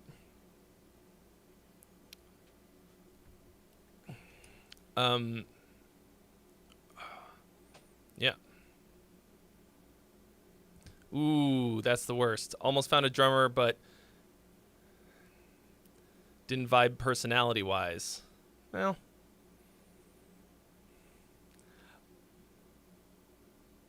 of the stuff that I've heard from you so far, none of it sounds like so technically demanding on the drums that you like should have to like go with somebody that you don't get along with. Like you could probably find a lot of people who could play what you need them to play for this music and be a homie. Okie dokie. I like it when we get like rap and etc. on here, because to me,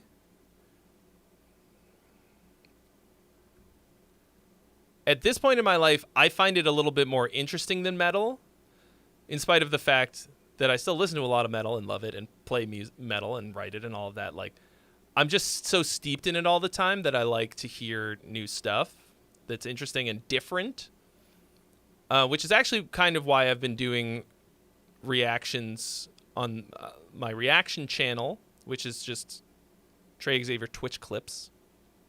I'm actually up to, I have over 700 subscribers on there for some reason. I've been reacting to mostly hip-hop songs, Chinchilla, a lot of Chinchilla. I think I only have 1 or 2, maybe 3 metal reactions on there. And what I did last week was, after I ran out of submissions here, we just went over to Twitch and did reactions to that, and it was cool. Anyway, so on that note, we have Luciano 2 times. He says, mixed and mastered it myself. It's got my vocals on it. It's a Detroit/Flint type beat. So, not that tasty water-wise. Did they ever get that shit figured out? Does Flint, Michigan have clean water yet? Because if not, then fuck America. The whole thing. We can't... That's the one thing. Like, you can drink water in America and it's fine. They still haven't fixed it? Bro, fuck the government. You don't have that many jobs? I think the people of Flint should not have to pay taxes until they get that fixed.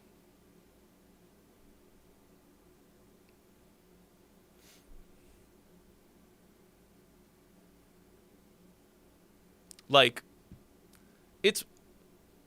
Like, I'm happy to pay taxes if you're going to fix the fucking roads and make the water drinkable and take, you know, take my waste from the toilet and put it somewhere where I don't have to deal with it. Great. Okay, anyway, enough about that.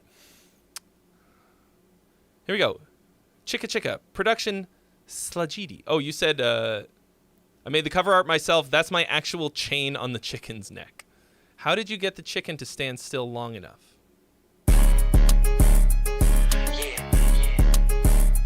I have no idea what a Flint/Detroit style beat is supposed to be. Like, so. I get that chicken. I got more chicken than chicken pea. Chicken.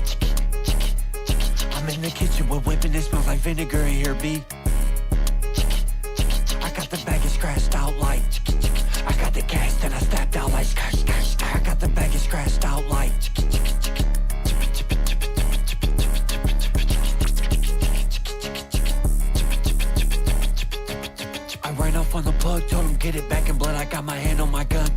streets you can't trust anyone. And we're just having fun, laughing at you bums. I'm not attacking anyone when I say cookie ass ain't got a crumb. Look, babyface Ray, you need to change your name. You need to stay away from the drain, cause you keep gaining weight. And free Tory Lanes, him and Drake need to trade places. Here we go again, I say some more shit I shouldn't be saying. She gave me more than brain, your baby mama just ate my baby. She ain't in her horn phase anymore is what she keeps saying. I get that chicken, I got more chicken than chicken pea. I'm in the kitchen, we're whipping, it smells like vinegar in here, B. I feel like that's almost a sick hook. Like, I got the cash, then I stepped out like I got the bag scratched out like.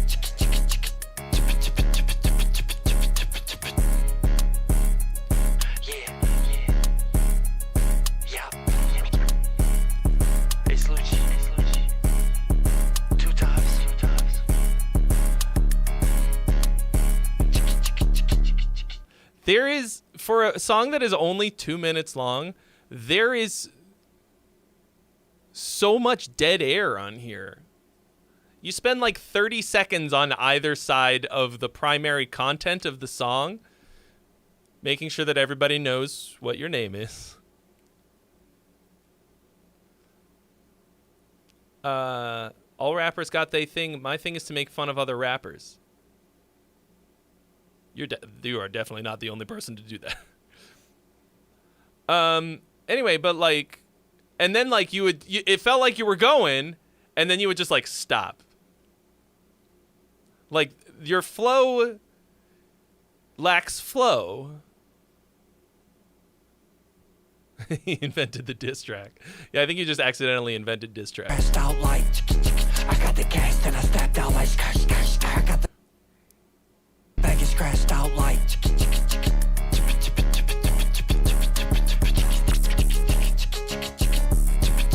And there's a lot of this. Like, I kind of get it. I ran off on the plug, told him get it back in blood. I got my hand on my gun, cause in these streets you can't trust anyone. It's the Detroit 3-bar stop. What if instead... Did I just break a zit? Am I bleeding now? What if instead of doing it how they do it in Detroit, you did something good?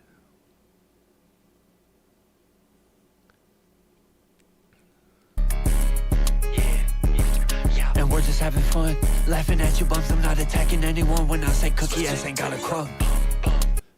Cookie ass ain't got a crumb? Who's the rapper that makes fun of the rappers that make fun of rappers? It's me, baby.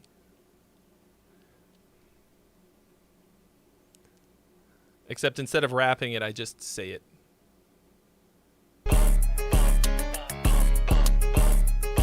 Look, babyface Ray, you need to change your name. You need to stay away from the drain. I don't know who the rappers are that you're talking about. Babyface Ray. You keep gaining weight. Here's the thing: if you're gonna come at these people, you have to be really good. They can't listen to this and be like, "Well, he sucks, so I don't care." I've only recorded and released one rap song in my life. So I am not the expert. But like, I think I could rap better than you. It's not that serious. And free Tory Lanes, him and Drake need to trade places. Here we go again. I say some more shit I shouldn't be saying. She gave me more than brain. Yeah, but like,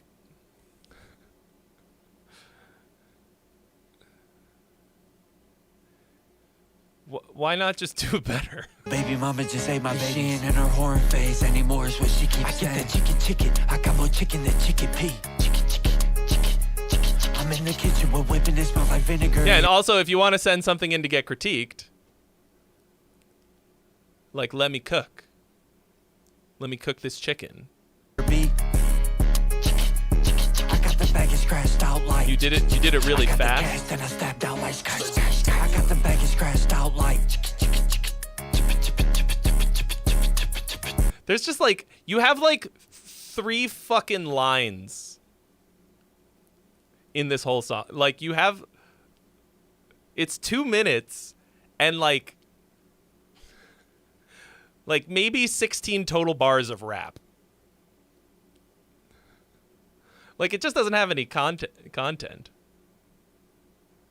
Most rock songs are like that.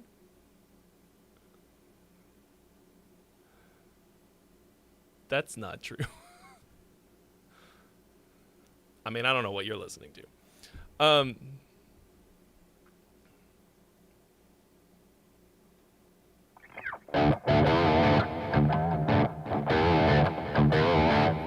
lot of well, right. So a lot of rock. Sure, there's a lot of repetition in rock songs,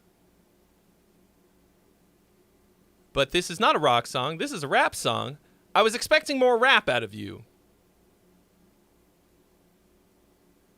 Like more. I want more rap in your rap song. Yeah, like. Usually it's like a. I want to say like 70-30 ratio of verse to hook.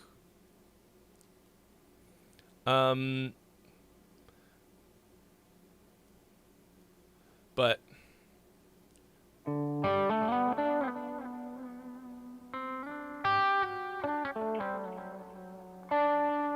like this didn't really feel like it was ready for the big time just yet. Like I think you could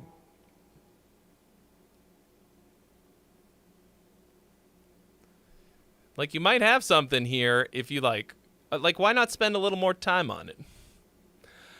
I'm a bad example because I spend way too fucking long on everything. But then in the end, I don't put out stuff that I'm not extremely proud of.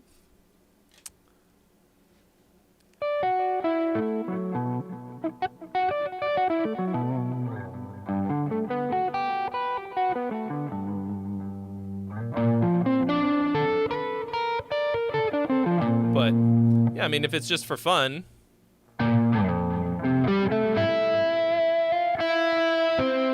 Isn't it more fun to be awesome, to do something awesome?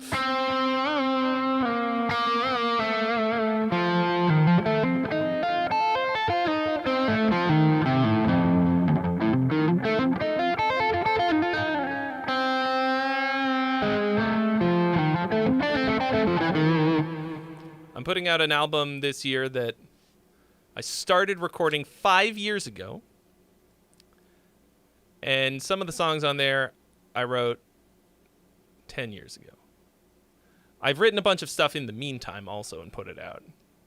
There's a lot of other shit, but, you know, like it doesn't have to be that much. At all. That's an extreme example. But, like...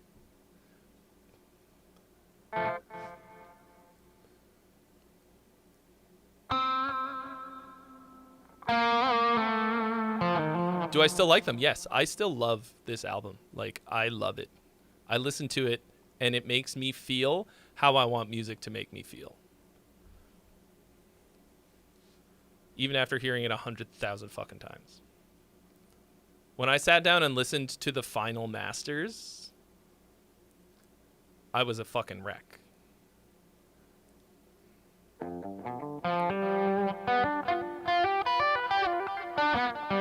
You've been sending it to review shows for like 3 days now. Okay, well, what do other people say?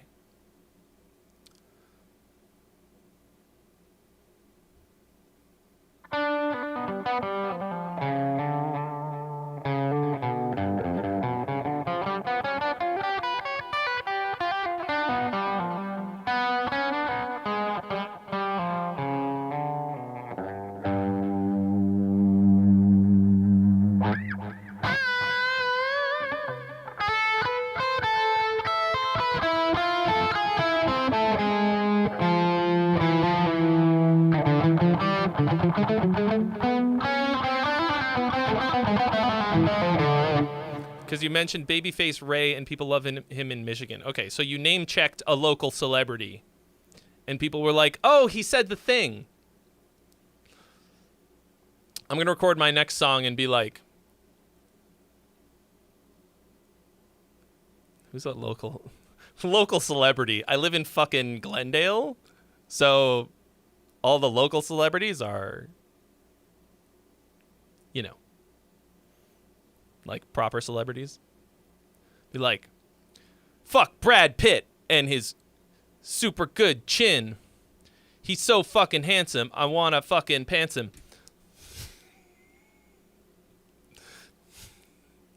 That's why I don't have a rap career. But in my lyric writing course, I talk about how like everybody should become a rapper.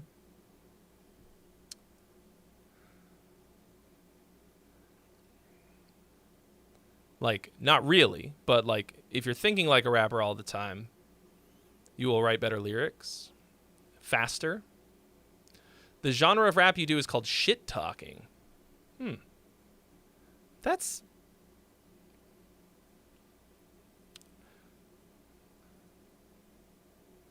That feels like a pretty high stakes game.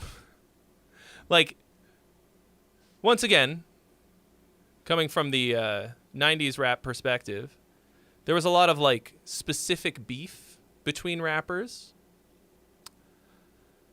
But if you're just shit talking everybody, that feels like a good way to just get your ass handed to you. Like, are you like a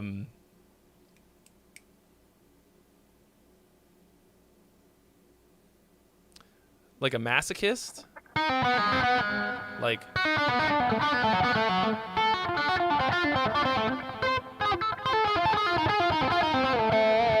what's the fucking okay, like, you know Jaco Pastorius? He like hated himself.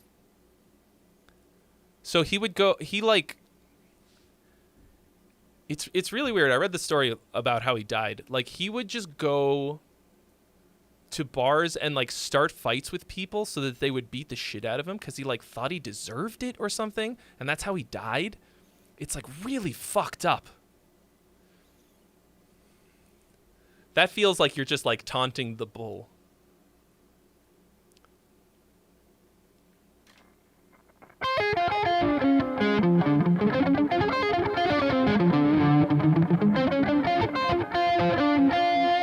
If you like the genre of music that you make, then you're going to like it. Yeah. But that's also, you know, that has limited value, I think, for you as an artist. But, you know.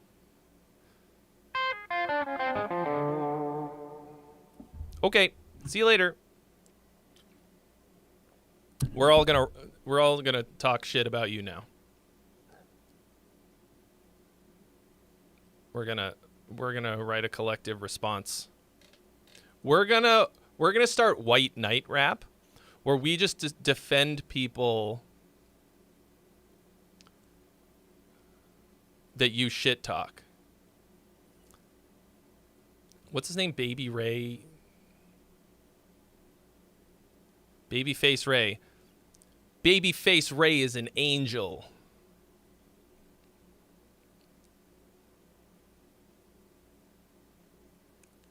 I don't know.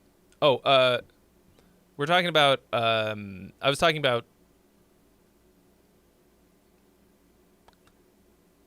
I forgot. The fucking bass player. The greatest bass player to ever live, probably. That people say. Jaco Pastorius. Sweet Baby Ray's. This guy just fucking hates barbecue sauce. That's sus as fuck. You can hate whatever rapper. All right? You can't hate barbecue sauce. I don't even like food. I don't like food. I just like barbecue sauce. Food is a fucking vehicle for the Sweet Baby Ray's. Everything else can get fucked.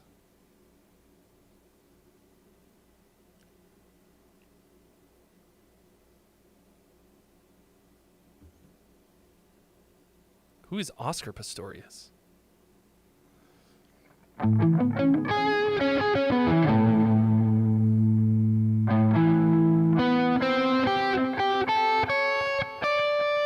Got that one.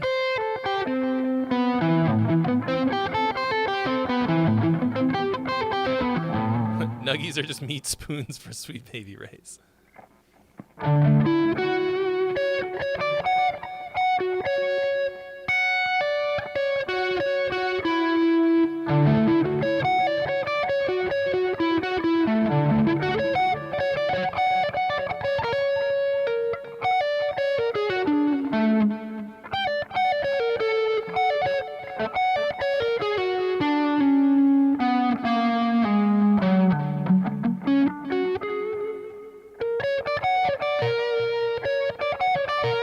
How do I like this Leia?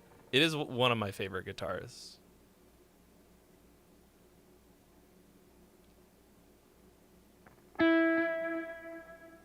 I think it's potentially my best sounding guitar.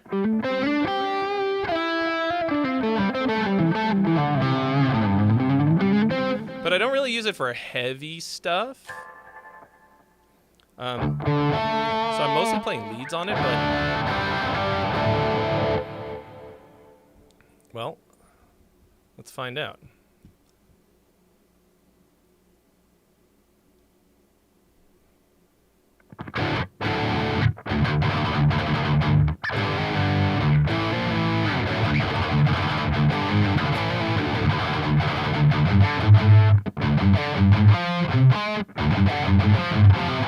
Yeah, yeah!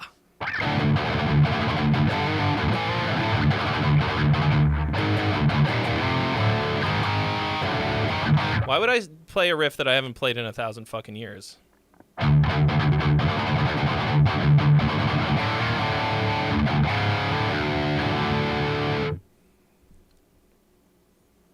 That was...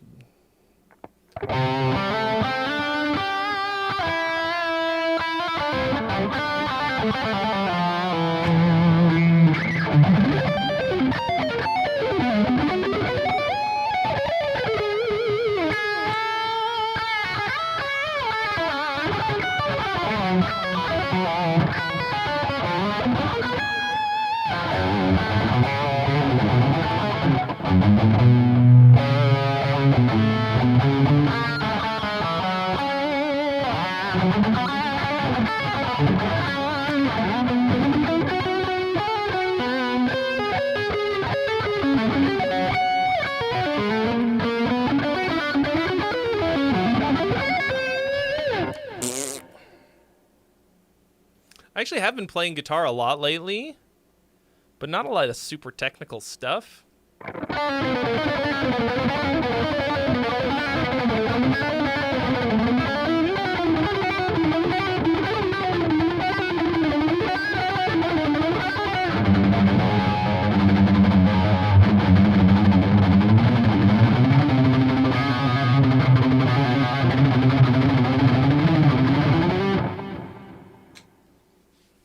The Flight of the Bumblebee.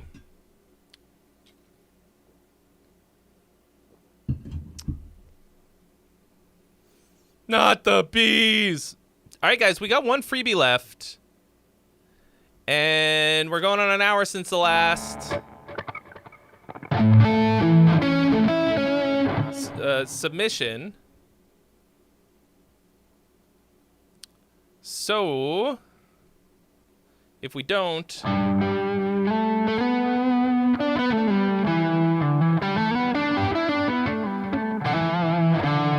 soon we'll just go over to Twitch.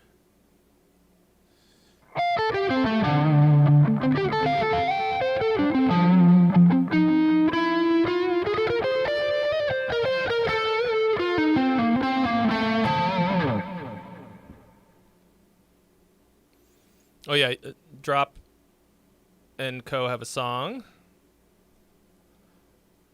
Got half a song for the freebie.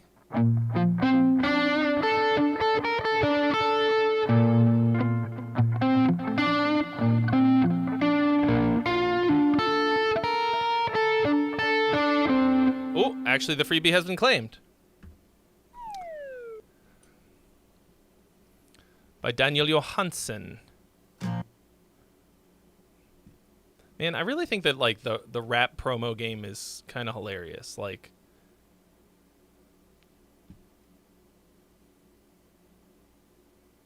just like thinking about this dude Luciano sending in like, realistically, that's where you should be putting in all the effort into the promo part. Not all of it, but you know, you got to front load it a little bit. Like, you got to write some and record some amazing songs, 1 or 2 of them, and then go fucking hard on the promo. Go fucking hard. Like that. But it feels like they put in, like, it's like, I put in 10 minutes of effort into this shit, and now you,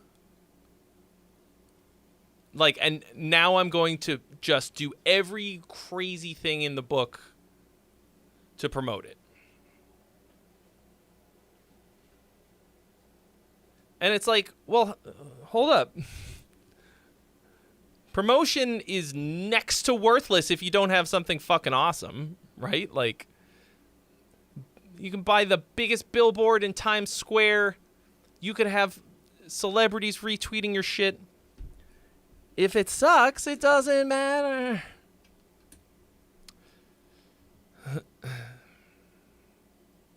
You don't have to be an insane perfectionist like me. But, like, I like to make a masterpiece. I'm actually not sure what the pickups are. I should figure that out because I am also curious. I think it's something weird. Oh, damn! Daniel Johansson paying the freebie forward after taking the freebie. Okay. Anyway. He wants feedback on melody mainly. So there is a freebie available. Thank you so much, Daniel.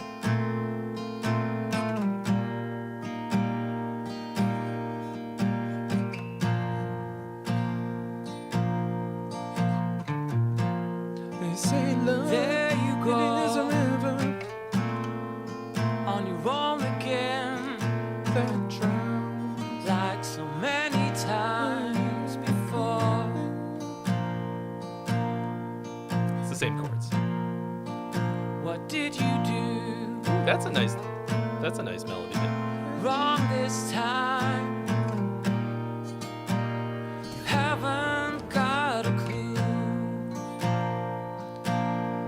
Fabrizio Always Solorzano on the road. has subscribed. Thank you. Never coming home. Heart heavy as stone. Always on the run. But what are you running from? Okay.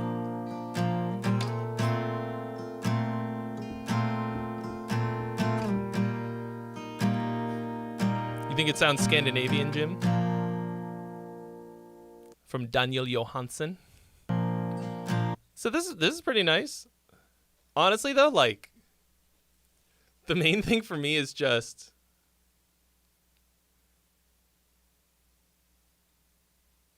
fucking a song, like chords, melody, lyrics. People be out here practicing their sweet picking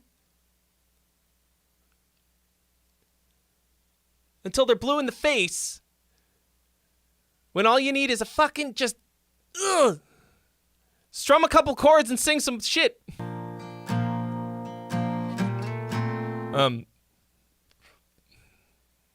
I do want to do this. They say love, it is that burns deep in.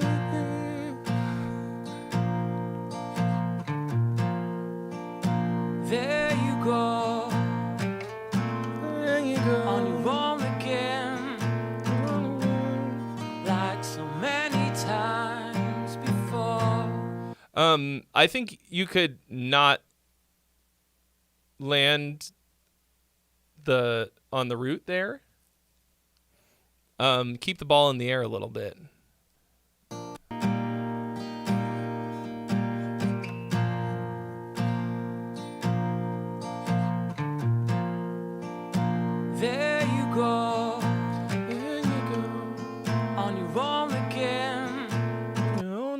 There you go on your own again.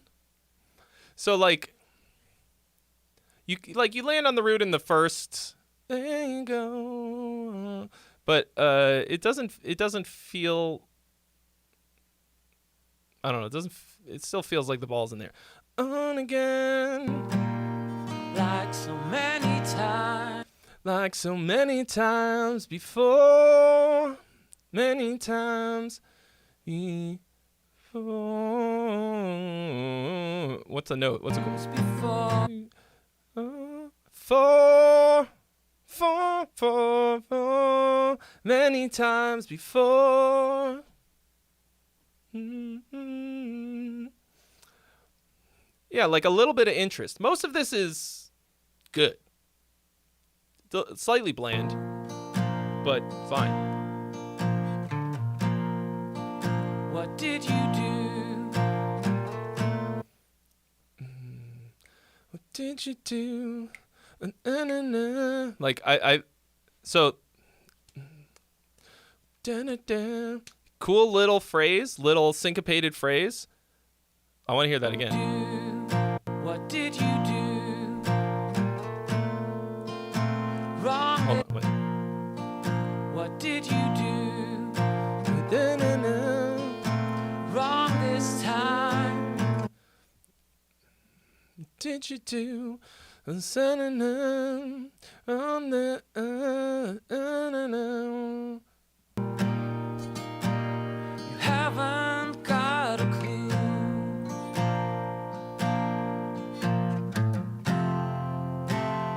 Always on your own. Never coming home. Always on your own. Always on the run. Never coming home. I think that would be cooler. Never coming home. No, that's better than what I said. Always on the run, never coming home. Stone. Always on the run. Always on the run. Always on the run. Especially at this moment, you've kind of let it like.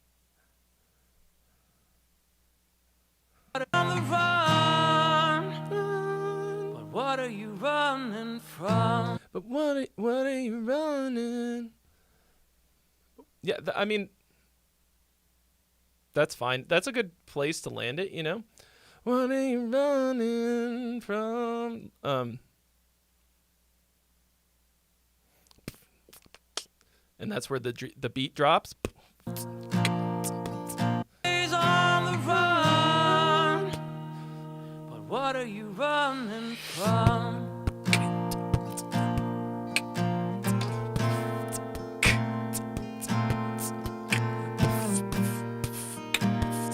Yeah, soaring strings. Yeah, I mean it's nice. So to me, so this is a song stub. To me, when people say they write quickly, like producers and stuff, like usually what it means is that they get about this far into it. Like a verse and a chorus, possibly a bridge, and that's it. You don't flesh it out. You don't do all of the stuff, right? So I think of that as a stub. And the reason that I think it's important to kind of do it like, or a good idea to do it like this, is because in its fucking rawest form, if it sucks, then you don't have to put in the work to finish it. Finishing a song is so much fucking work. Jesus Christ. Like, all of the little things that you have to do to make it what is, in my opinion, worth releasing, between even when you have all the basic parts, all your verses, choruses, a bridge, just like making it not just be a copy paste thing that has no personality, it's unfucking believable. So it makes sense, like why people don't finish songs. But this way, you get a bunch of stubs, and then you kind of leave them for a little while, and then when you've got a bunch of them, you go back and you listen to the ones that are, you figure out which ones are worth putting it into to make it happen. So you don't just fucking yeet your time into the wood chipper. That's something that, like, as I get older, just fucking turned that second digit over to a 0 again. And, like, I'm really thinking about where I spend my time, So,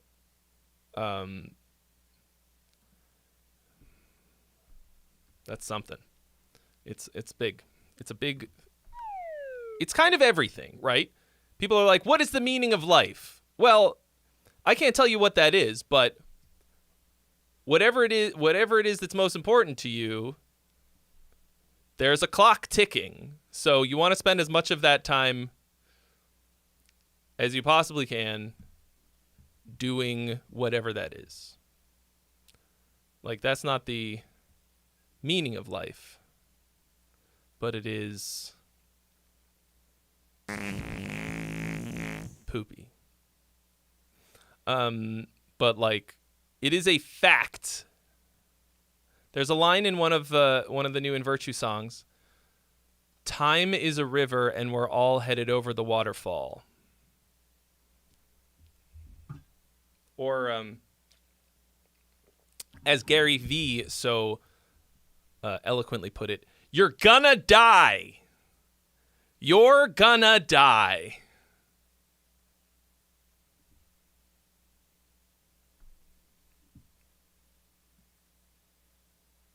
Okay.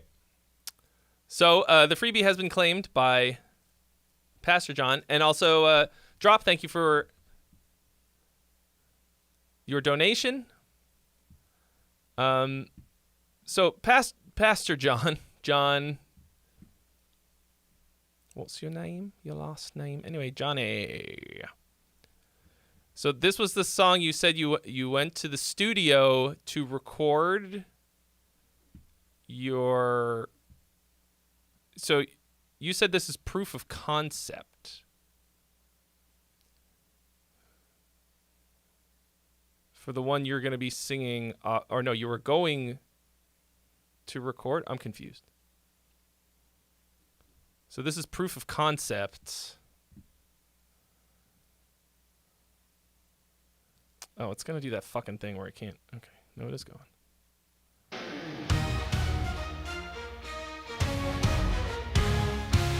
From timeless time till time began, when lonely God created man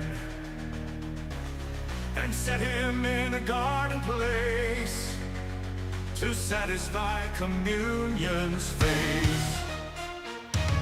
Then watched him reach and grasp and fall, as brick by brick sin built a wall that kept the master from the man and sought to fail creation's plan.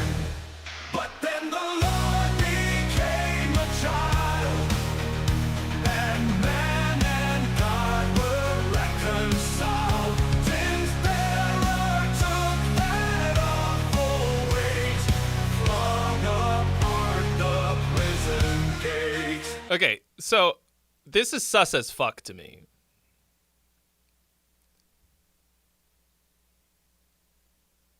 For various reasons, not, people think I don't pay attention. You've been talking, so, hey, here comes Turbo! For the first time in the fucking history of time, he's right! This is AI as fuck. And the reason that I am sure of that is that John was, in the last week, was talking about how cool the new AI technology is and how good it's getting. This is for sure AI. But the question is, like, what is... Like, what did you put input to get this?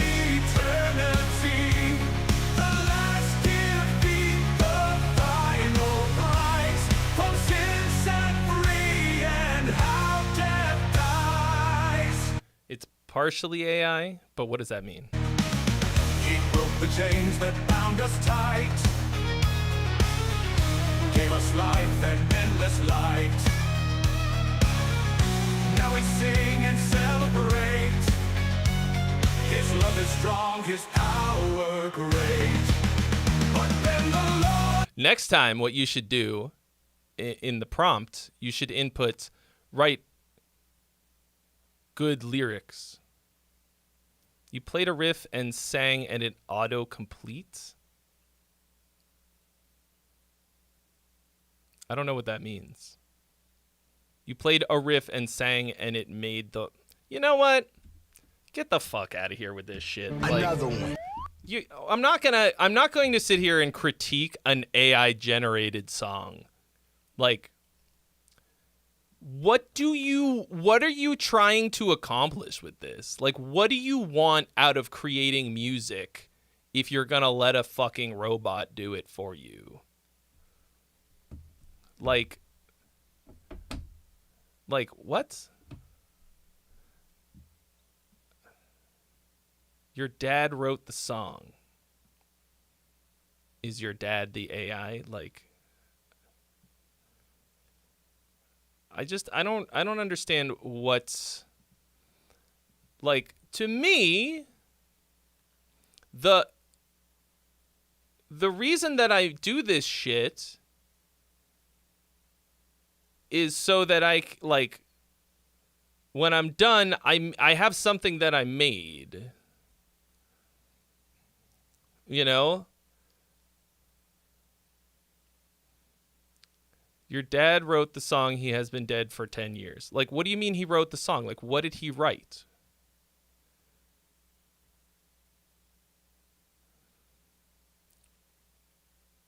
And, like, you're literally uploading AI-generated music to Spotify. You used AI as band in the box. I mean...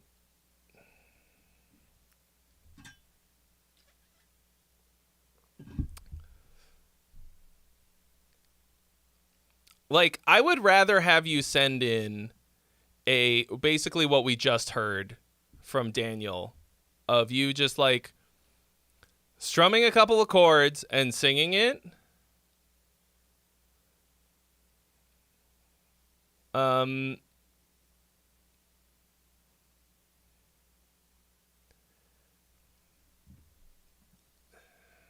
Like, I don't really...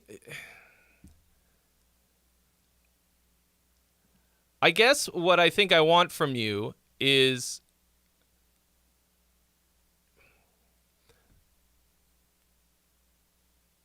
It's impossible, like, it just susses me out so fucking much, because now I'm like, well, if some of it is AI generated and some of it isn't, like, I don't know what to comment on, and, like, I don't know what, like, and then I'm just, well, okay, well, what do you prove it to me? Like, you show me the receipts, like, I don't know what to talk about here. Like, those little, like, melodies and things, like, did you write the melody for the words? Did you write all of the chords? Did you just you played a riff? Like, what? Is it the little, like, kind of, like, Celtic-y sounding riff? Is it the, like, I just... Yes. I just don't know what to do with it. Like, I think my advice to you is to stop whatever it is that you're using to do any of that, and do it all from hard scratch, which seems like a lot of work and time, but like I literally just did a video about the difference between generative, like an AI tool that you can use that's super useful and cool, but not like it's like the opposite of Suno, like in a way. It's basically a fancy sample library, but you still have to write all of it.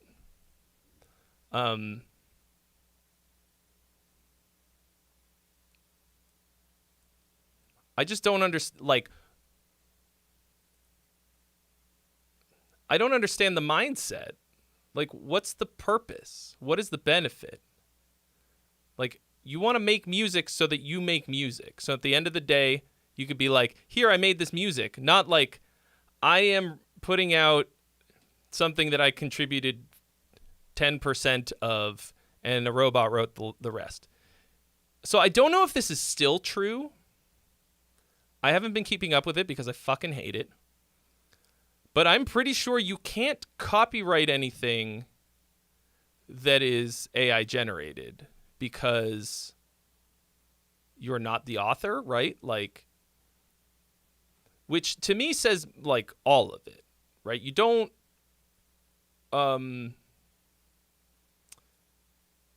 like, you can't have copyright on something that you didn't create, even just because you put in a prompt.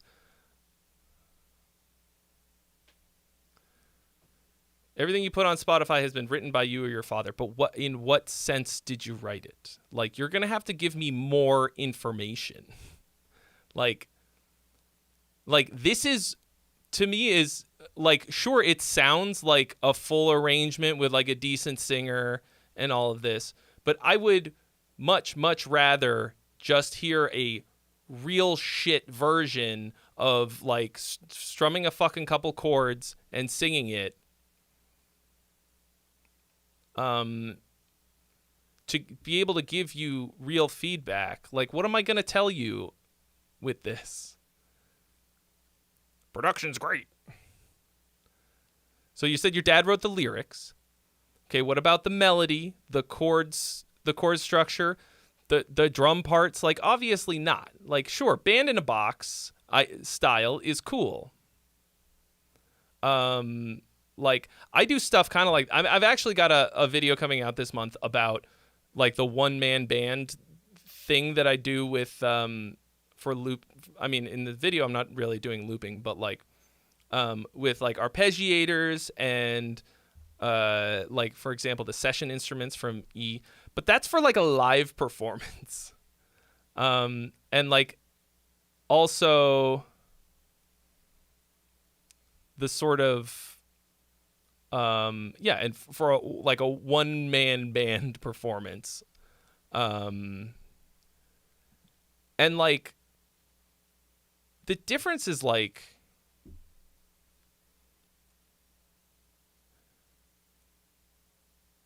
well, I mean, there's a lot of, but it's all still, it's like having a band. Once again, in real time. If you play with other people, obviously, like, if you're in a band, nobody's going to be like, oh, you're not also playing the drums and the keyboard and the, but like, I don't know, man.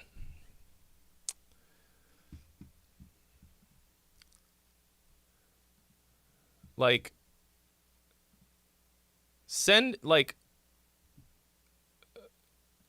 I want you to just go grab your acoustic guitar, sit in front of your phone, take a video if you want, and send me a completely new song that you wrote everything.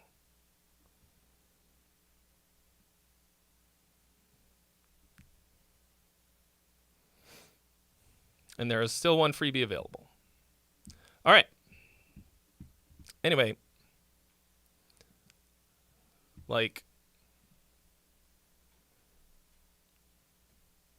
and like, don't use the AI for any part of it. Don't get anything, no inspiration, ideas, nothing. Like, Have it all come from you. Okay. Cool. He says bet.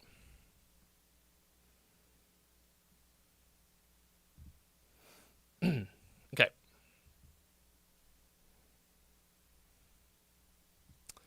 Here's some more Fire in Time. Summer D's Nuts. Summer Days. Summer days drifting away.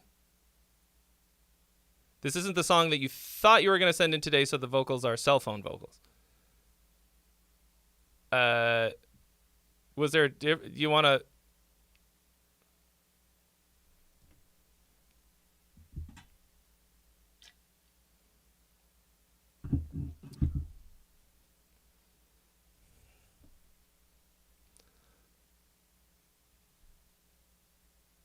Okay, this is the one? Okay.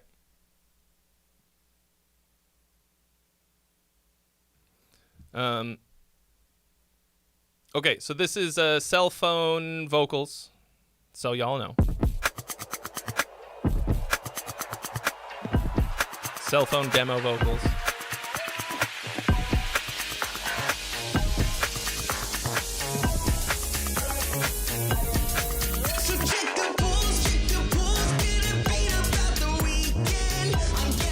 You're recording it tonight with a chamber orchestra. Post pictures. Post pictures in the Discord.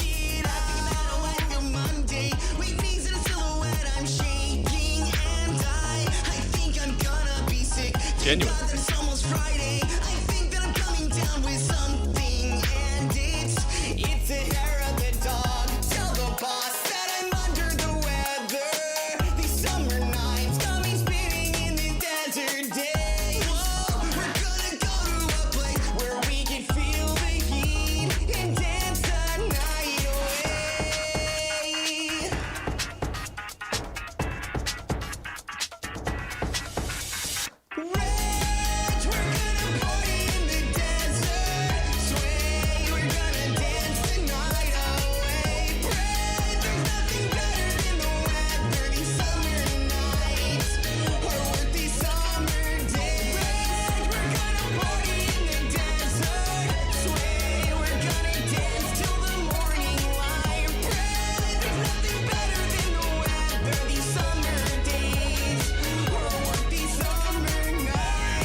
Hello by Joe Farwick.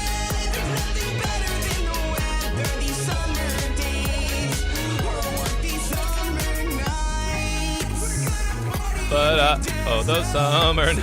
Oh, well, well, well, oh.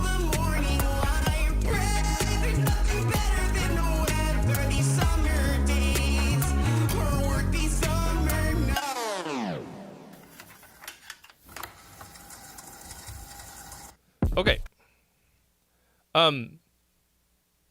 It does feel like there's a lot of vocals. Not necessarily a bad thing. I like that personally better than the... Okay, good luck, John.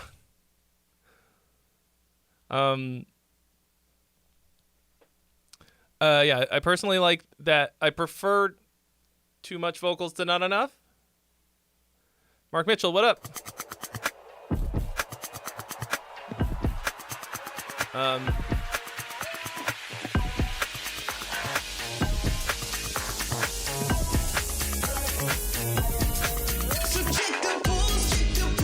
Nice bouncy beat.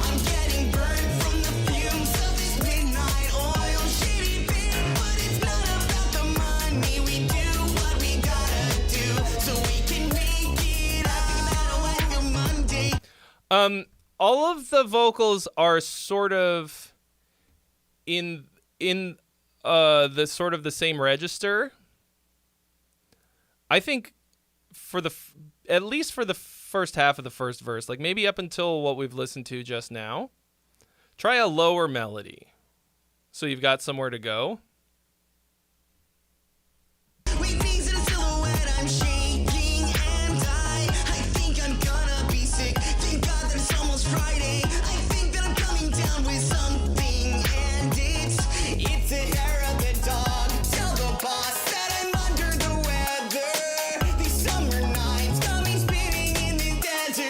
See you later, Xenon. Vince. Juicy. For some reason, Germans think it's hilarious when I say that. Juicy. Because that's how German girls say it.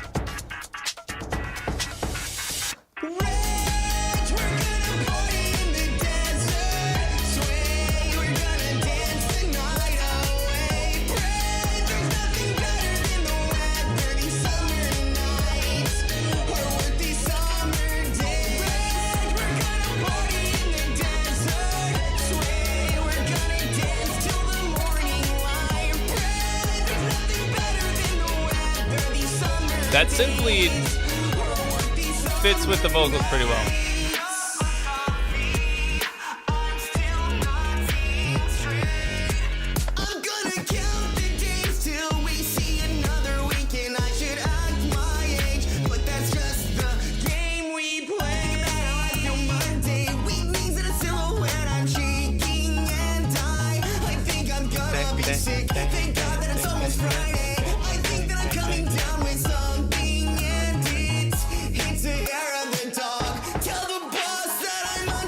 Yeah, it really does feel like a lot. I kind of hate the idea of artificially injecting space into a song, but like this one does. It feels like it's hard. It would be really hard to sing all in one go.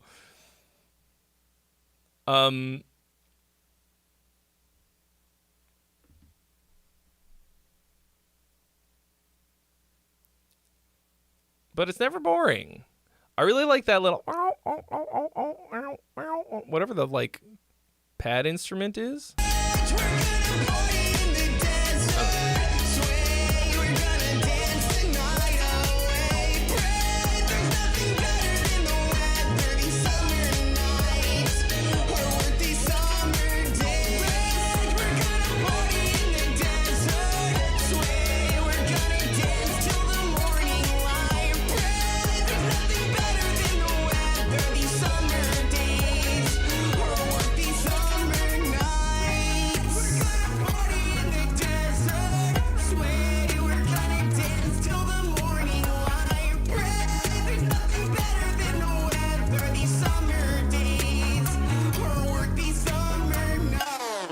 Yeah, that's my only complaint is that it's like it's almost like a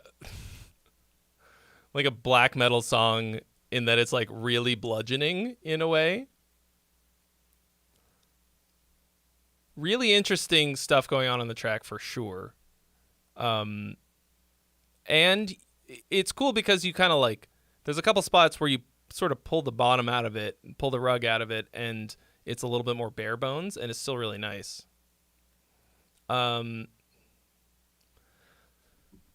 think you should sort of figure out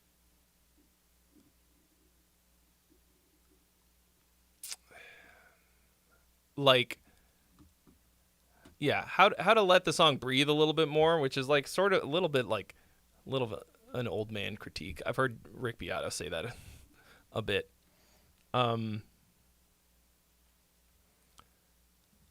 I mean, I prefer a nice tight 3 minutes like this, but it's by the time it's over, like I'm out of breath, you know? I think you could.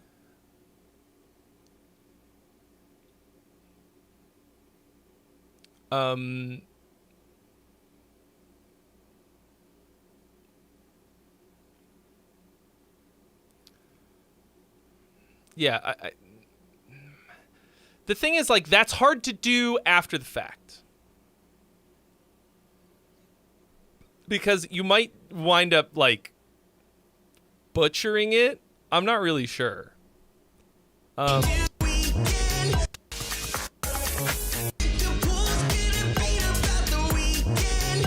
You know what you could, I think part of it that you could do is have some spots where there's like simpler, shorter, repetitive words and phrases, right? Instead of like so many long ideas and sentences, like I have a bad girl summer. I have a bad girl summer. I have a bad girl summer.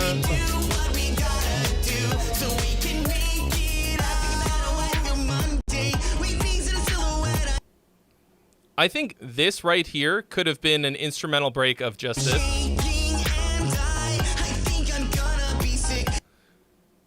I think right there, add one of those through. Oh my God. Oh shit. Some fucking mad lad did it. 169.69. Oh shit.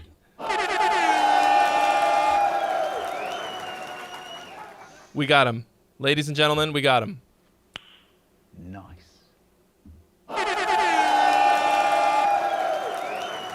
The holy sexy number has been achieved. Double 169.69. Every person in here better fucking type nice. Dear it. Thank you so much, Mr. or Mrs. 6969, for your donation of $8.69 to bring us to 169.69.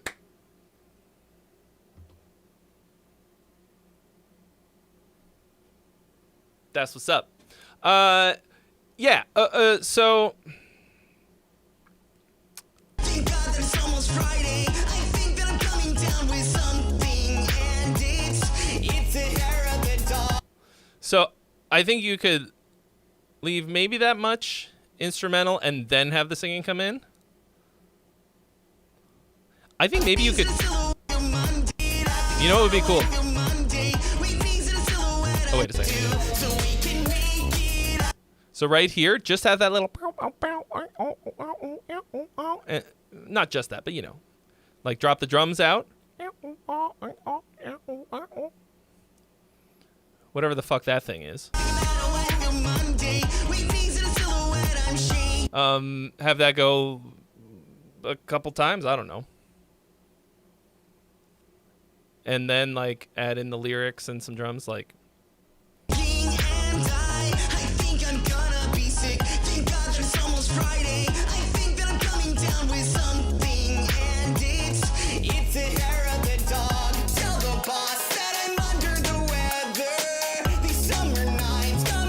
just to add a little bit of space in here. Although, so the problem is that that sort of clashes with my other idea of singing this a lower melody here in the beginning, in the verse up to that point, because then if you're gonna, well, it might still, actually that might still work pretty well. You know, fucking try it, whatever.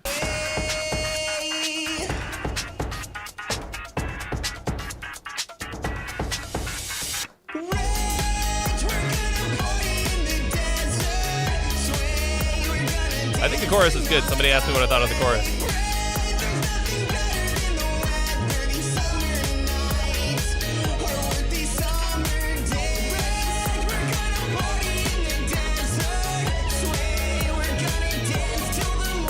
It's kind of like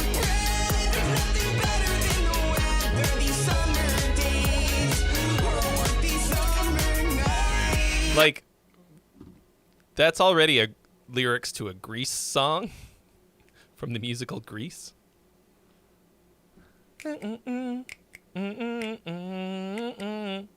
Summer nights. Oh well, oh well, oh well, oh. The lyrics are a little whatever. I'm gonna count the days till we see another week, and I should act my age, but that's just the game we play. I feel Monday, weakness in a silhouette, I'm shaking and I think I'm gonna Sandy. be sick. Thank God that it's almost Friday. That's Sandy saying I think Sandy. that I'm coming down with something, and it's a hair of the dog. Combining Tell John the Travolta. boss that I'm under the weather. These summer nights got me spinning in this desert ditch. We're gonna party in the desert. Who's Reg that we're gonna party with? Reg! Reg! Yeah, what's up? It's me, Reg. I'm Reginald. We're partying in the desert tonight. Yeah, all right, fuck it. You go to Palm Springs. Have a little. Dance the night away. Pray there's nothing better than the weather. These summer nights. I figured out I can do like a really disturbing Giga Chad face without a filter. Sway, we're gonna dance till the morning light. Pray there's nothing better than the weather. These summer days, or these summer nights.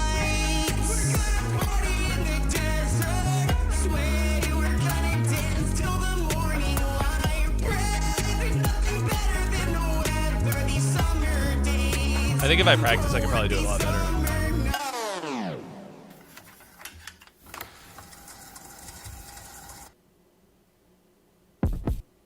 I think it's a pretty good banger. I think you need something here at the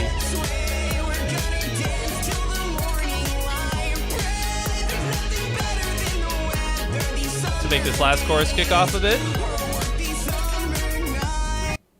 Don't say tambourine, don't say tambourine, don't say tambourine. How about an egg shaker?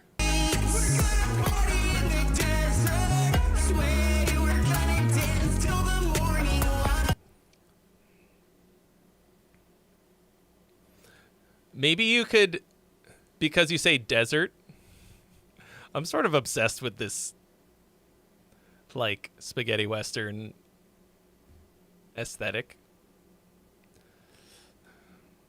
Maybe you do a big, like this.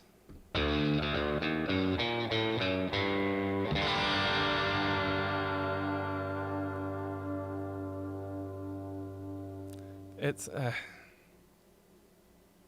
I meant at the beginning of the we're gonna party in the desert.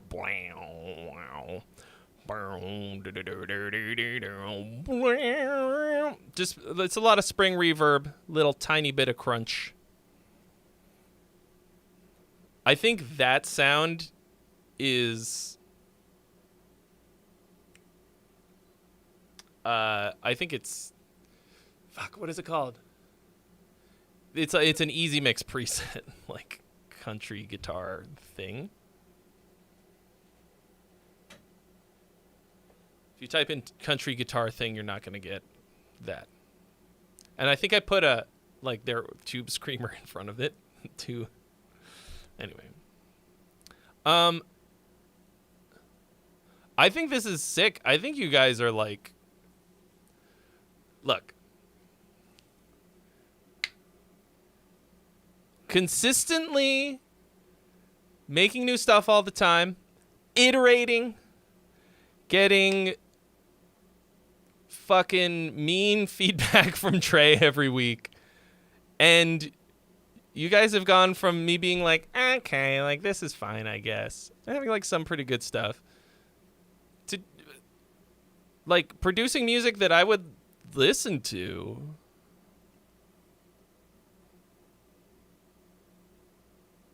Like,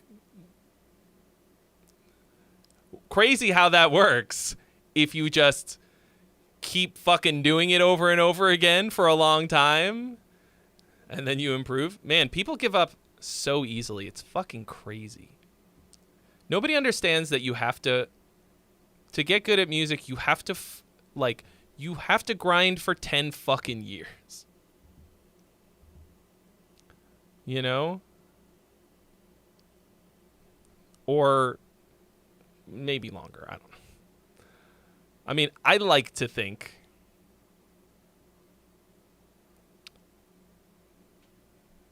that I was pretty good 10 years ago. And then I'm pretty good now. I don't know. But I think you have to just not. Obviously, you have to not give up. But you have to understand that it takes probably 10x what you think it's going to. But Calesius, considering trying the MIDI guitar route just to flesh out ideas and demo them to myself before tracking with a real guitar. Oh, you mean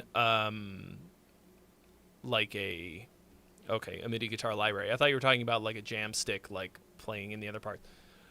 I mean,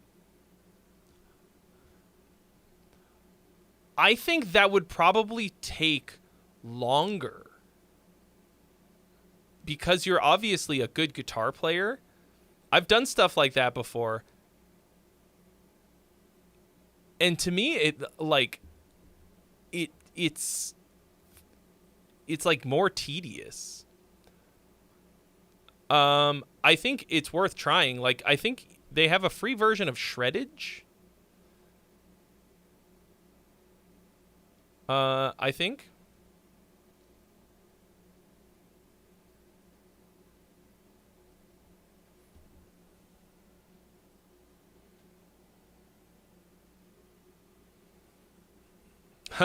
Yeah, Drop says they've sent in over 30 songs on these streams. And some of them multiple times to get lots of feedback. Like, I can't take credit for you doing the work and all of that and being consistent and coming back all the time. And, but, like, I think, like, having some kind of accountability like that and just having the fucking cojones to hang it out here every week and get just shit on until you can send me something like this and I'm like not a lot of notes. George DeMello, that sounds terrible. You had to relearn how to speak after a car accident. So you got like a TBI? That's fucking rough, man. I mean, that's obviously extenuating circumstances. So, like, I'm not saying that you shouldn't give up under such circumstances, but it actually kind of harkens back to this other concept that I also sort of so I haven't actually like shot this. I don't even know if I'm going to do it, but like I was thinking in response to Rick Beato's thing about like music sucking these days, and then also the idea of AI. And I think maybe I talked about this last week or the week before, but what we don't consider enough is that making music on any level for yourself, for whatever reason, just is like incredibly enjoyable. And like, it's not about whether or not the AI can do a good job and make something that sounds like good music. Like, obviously that thing that we heard earlier was like fine, like, but it can't make something that matters. It can't do it. Nothing AI makes matters in the slightest. Like artistically, it holds no value. And the main problem with it that I have isn't whether or not it's going to be any good. It's that I don't make music for it to be good. Like I do make it to, like, I want it to be good because I care about it a lot. And anything that I'm going to put out into the world is that. But I just enjoy the shit out of fucking making it.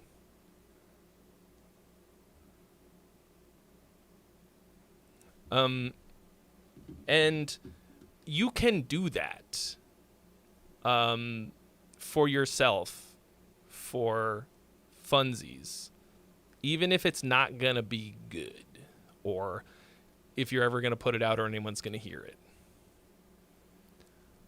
So the video, my idea for this video that I probably won't get to make at this point because now it's like, it's kind of an old thing. It was like 2 weeks ago.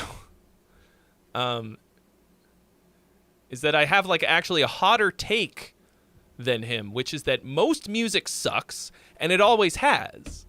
It's just that now we're being subjected to it because people think that they can just put it, like, people can put it out. It's way easier to have access to recording and creating music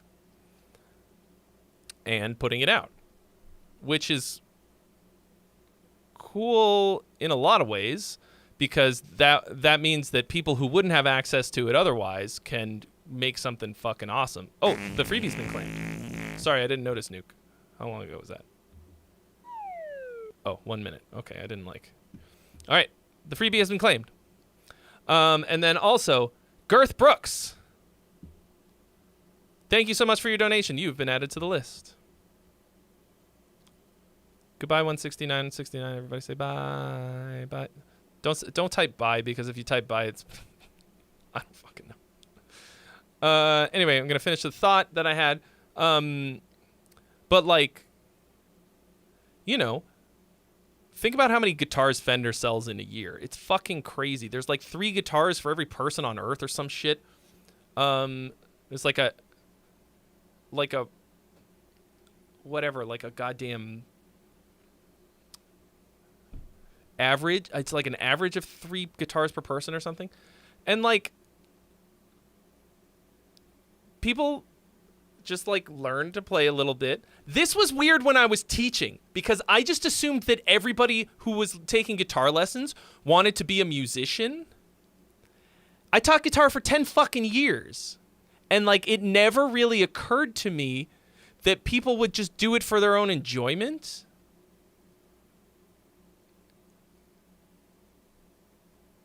Because to me, it feels a little bit crazy, but you can actually do that. Like, you can, like, and should just make music to make music. Think of it like this. You ever see a kid play a piano for the first time, like a fucking infant?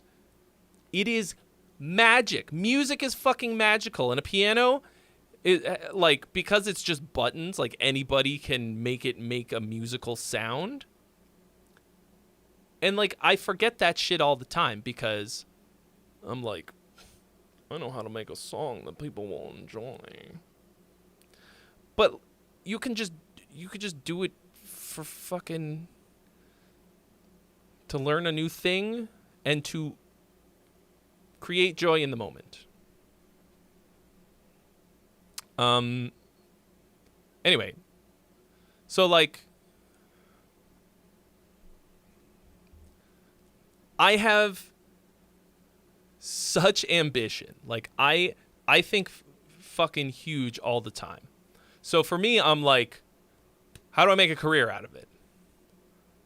But like, most people are like, I want to learn how to play Iron Man so that I can make it go because that's cool. That doesn't mean that you should put music out.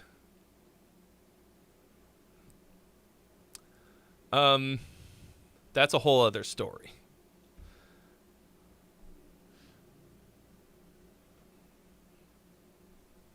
Oh, you need my star power drop? I'm gonna do a Trey feature. I don't really know what that would consist of. But if you can afford my fee.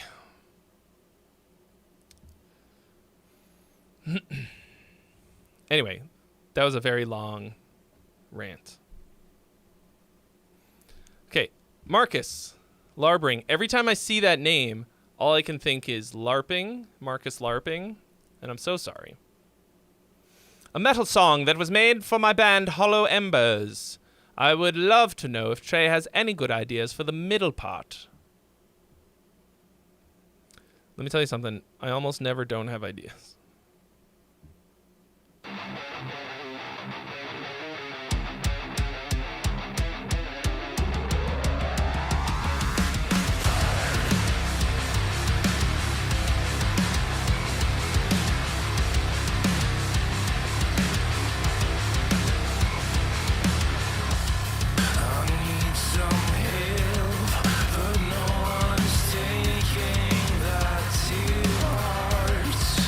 After this, I need to take a copy. I probably should have done it just now, but...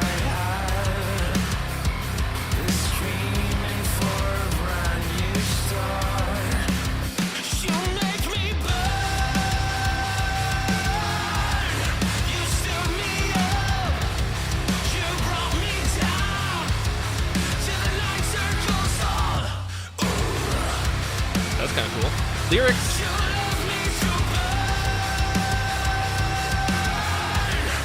pretty boring, and that the main riff is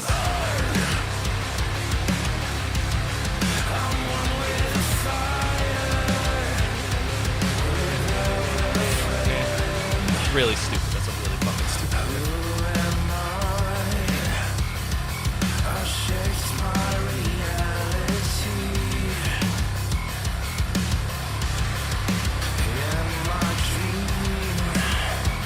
So when you say the middle part, are you talking about this bridge thing that's probably coming up like right about here? I mean, this is like pretty like nice,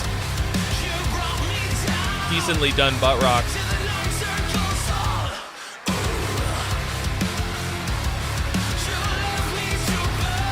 Nice subtle little synth thing in there. Not really doing much, but so far,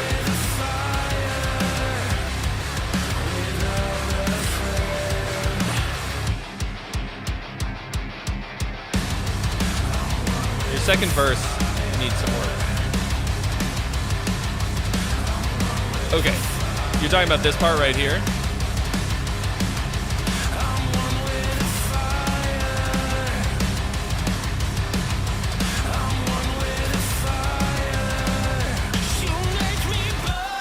Yeah, Octane-esque. What up, Mordecai?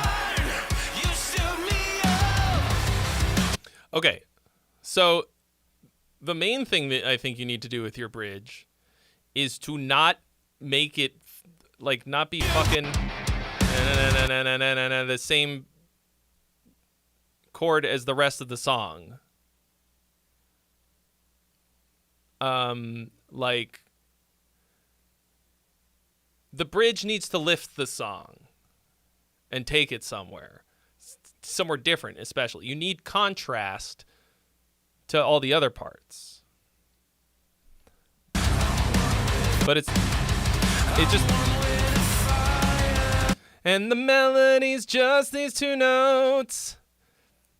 The root and the flat too. I think your bridge is...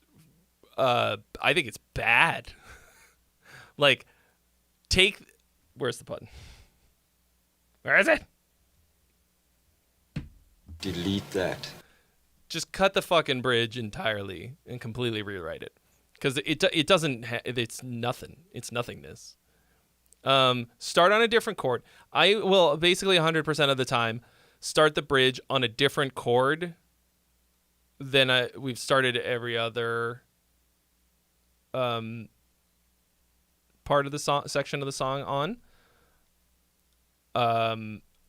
And I will say this about myself as a writer, like, regardless of what any of my skills, or if anybody likes my music or whatever, like the thing that I am the best at on this earth is writing bridges. I don't really know why, but people listen to my songs and they're like, why are your bridges so fucking good? I'm like, I don't know, man.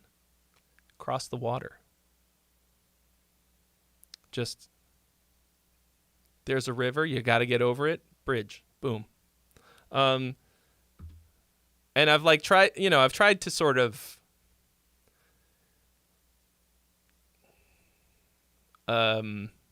figure out what it is. And that's one of the big things, is to just start on a different chord that we haven't heard yet, because you want it to be a little bit of a shock and a surprise. You want it to be a little bit of a shock to the system, because part of what you're trying to do is like reboot the song in a way, reboot the listener's interest in the song.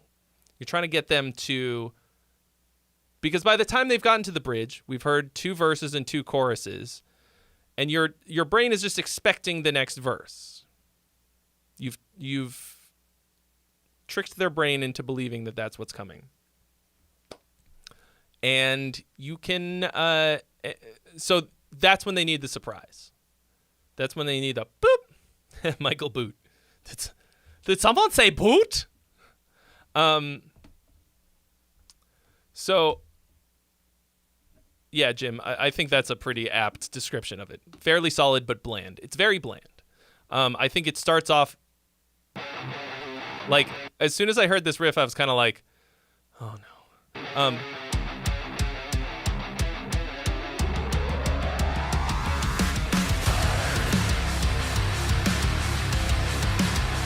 I hate it. I hate that fucking riff. I hate that. Not because it like sounds bad. It sounds fine. I bet if you looked hard enough, you could find more than one song with this exact same riff. But it doesn't really take that much to take something that is this simple and jazz it up a bit, make it just interesting enough so that it's doesn't sound like the 1,000 other songs that sound exactly like this. Hold on, I went down a rabbit hole and then I totally came out of it. Right, bridges. Yeah,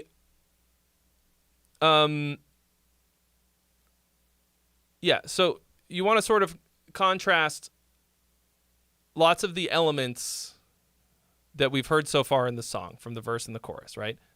What are you going to do to make the bridge different from all the other things that are in there without it sounding like it comes from a completely different song?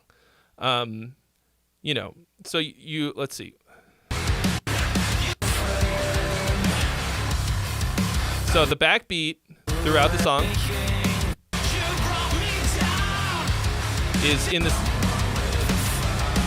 is in the same place all the time, except in the bridge, so that's cool. I actually kind of like this, like, sort of drony, repetitive, or like, I don't want to say drony. It's a bit drony, but like this sort of repetitive simplicity of the vocal, the lyric in the verse. And you could still do that, just like take it somewhere else, musically, with everything, with all the other bits and bobs. That'll, that will make it a lot more interesting to listen to. Maybe have more like open types of chords instead of these. Let's see. Yeah, like held chords. Because you've kind of got this like da da da da da da da da da consistent 8th note thing going throughout a lot of it. So like, yeah, switch to like a held chord, or like maybe some kind of, or just like a different texture. Maybe something with a lot more space in it, like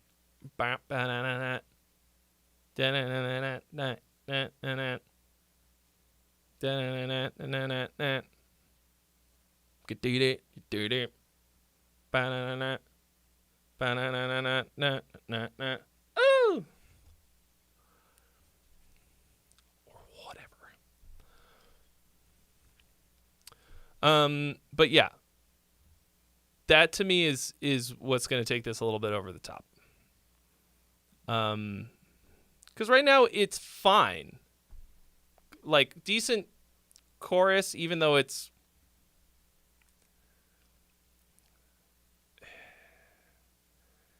feels like procedurally generated lyrics to me, like burn, fire. Fire burn is true. Fire burn. Can't argue with that.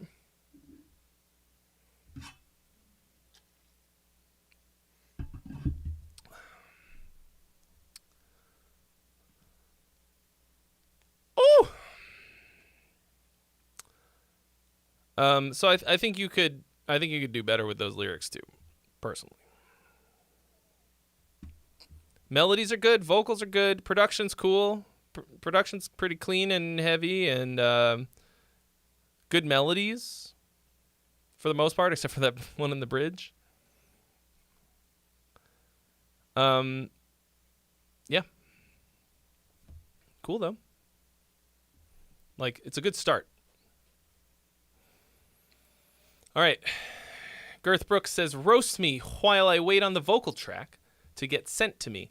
I'm in the process of adding ambient pads as I watch the stream, so I won't tell you that it needs more ambient pads. Great. DMT, Girth Brooks.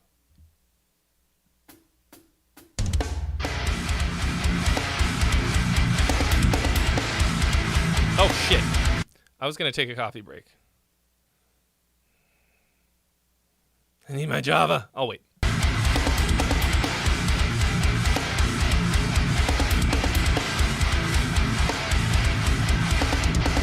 Chunky.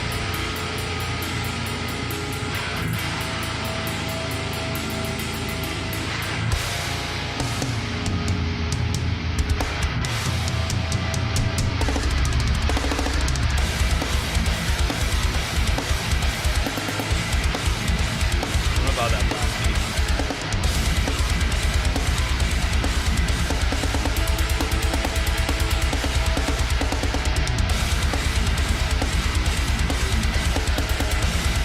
That is not a very girthy snare.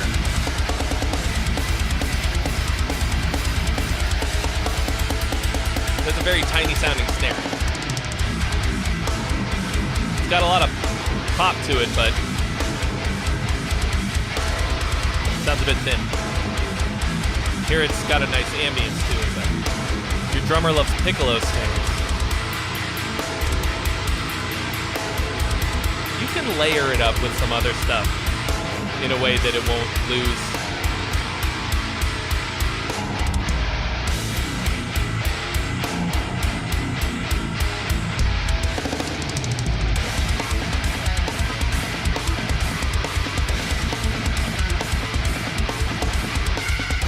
That transition didn't really hit the tempo shift. You went in raw. You went in dry. That didn't hit for me.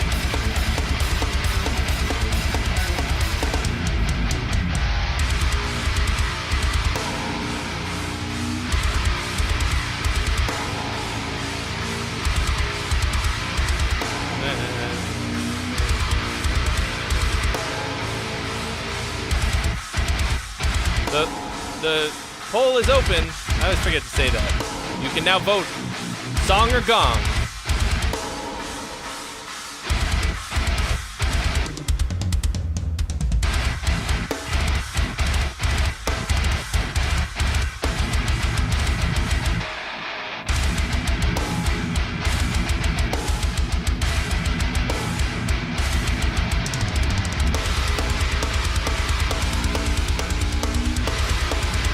That feel change worked pretty well from the triplet time.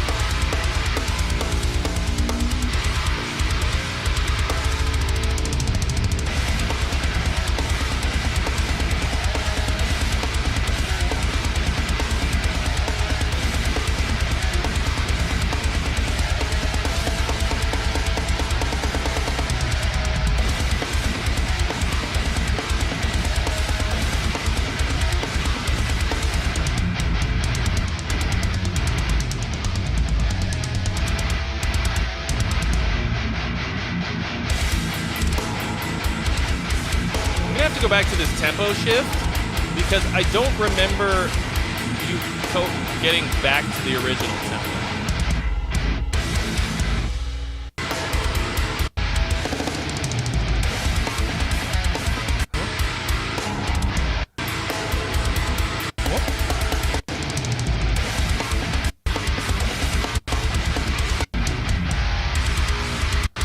What the fuck was it?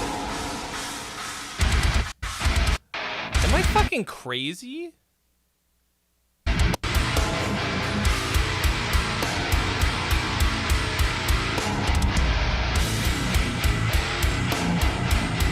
Is it just like a triplet change-up?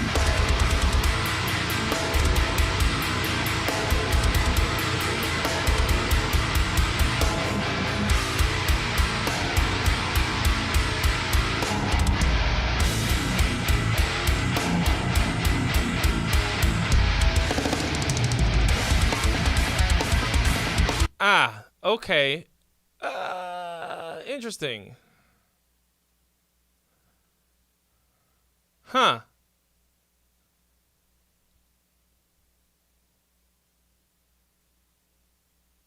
Okay. So you didn't actually have... So you actually were going back to the original tempo when I made a face.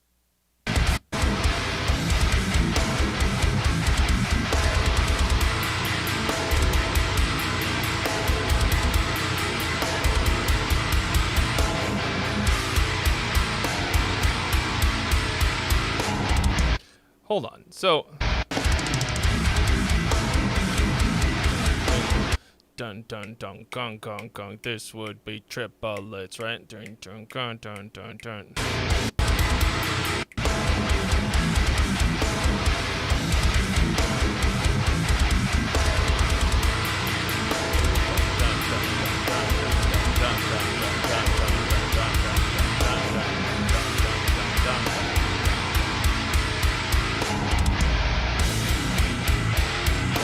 Those are not triplets. Dun dun dun dun dun and 4 and 1 and 2 and 3 and 4 and.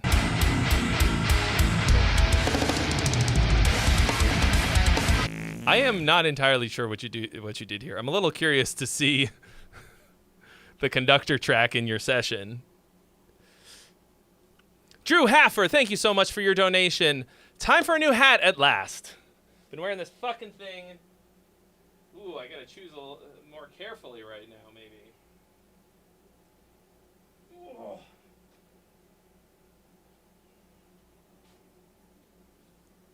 And by choose more carefully, I mean Goomba! Goomba!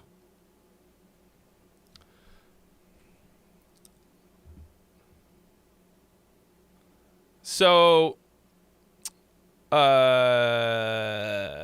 yeah, hard to tell without a top line what this is gonna, Oh yeah, the coffee. Plastodon. My fucking man. I gotta do that before I get this next song. I'm gonna go grab some coffee before I finish my thoughts on this track. Is everybody okay with that? I just need a couple minutes. I will be back in just 2 shakes. Let me see. Let me find one of my songs with a bridge that I'm really proud of. I mean, people really like the double bridge of Purgatory, so you know, if you want to pay attention to the bridge of this. Okay. I'll be back shortly.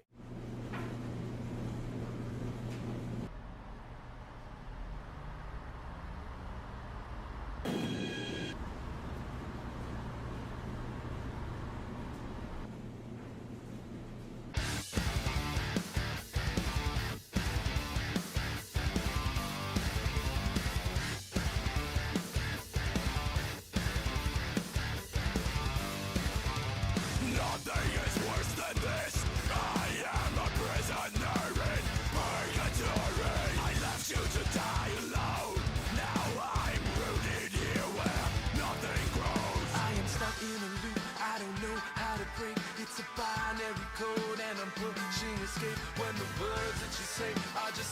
that you make, you're losing me.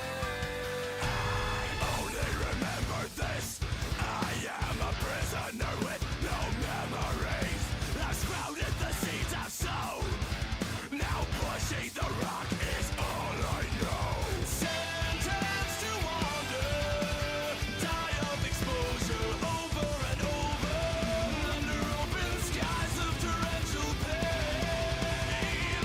I hate the rain, I hate the darkness. I need to see the sun again, feel the rays upon my skin. I hate the cold, I feel the hardness. I need to feel your love again, but until then I'm condemned.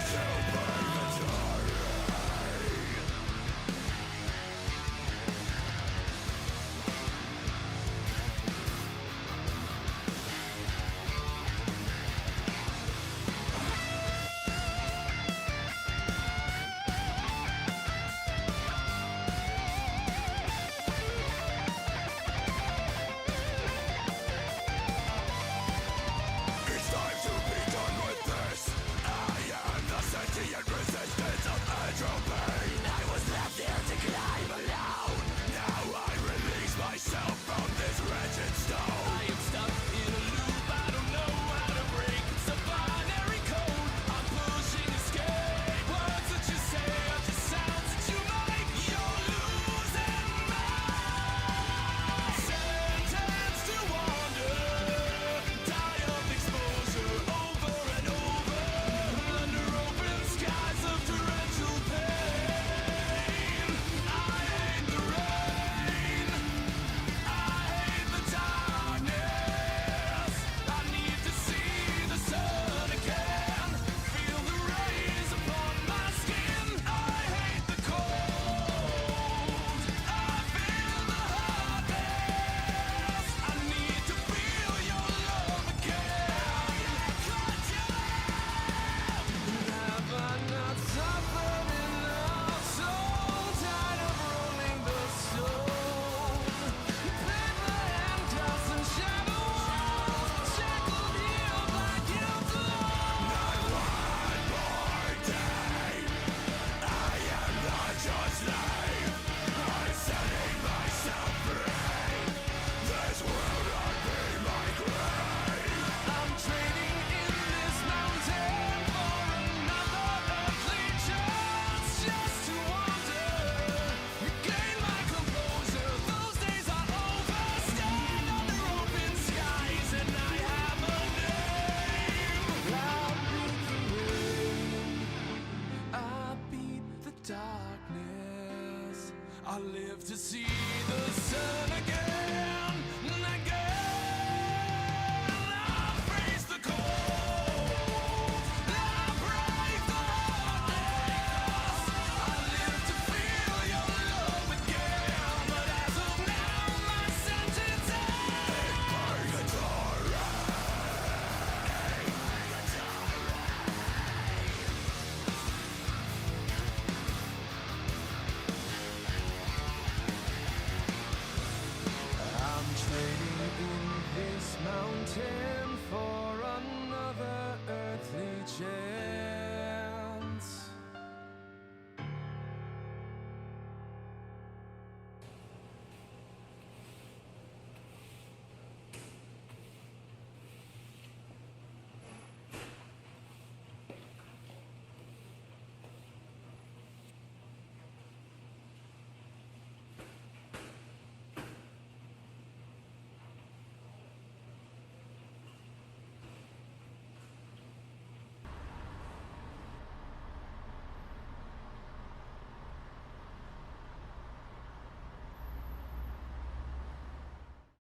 say are just sounds that you make. You're losing me.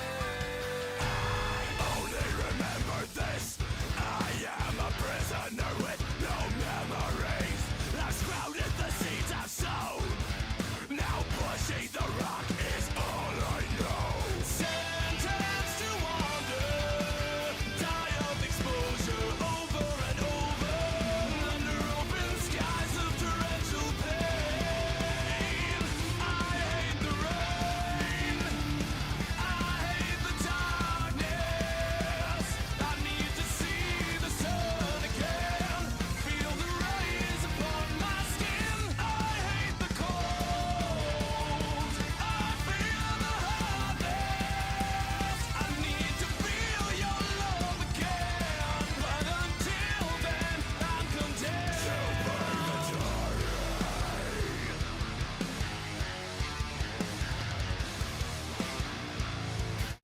And we're back. Ooh. All right.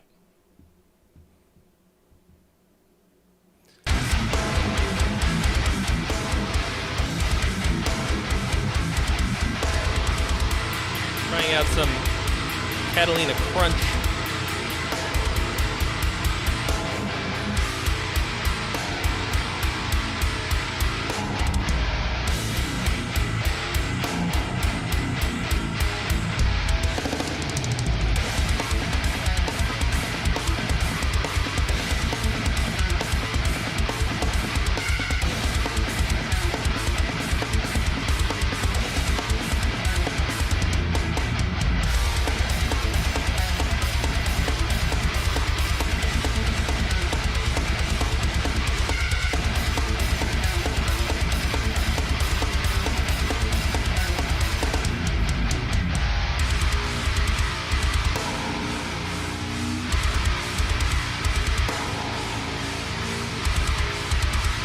A lot of like pedal tone, open string kind of riffing. Here you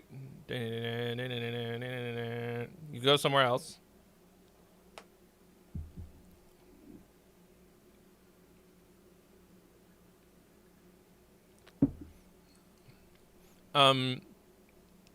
Everything is extremely heavy, and it sounds like that was your primary goal.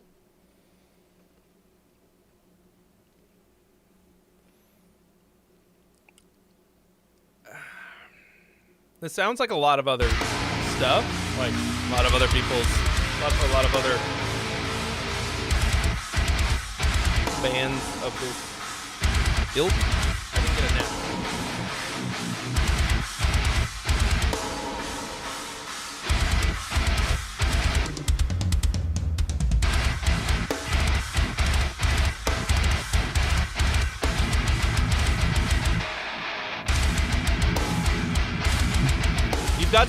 You've got some rhythmic interest in here, like sort of the going back and forth between the triplet time and stuff.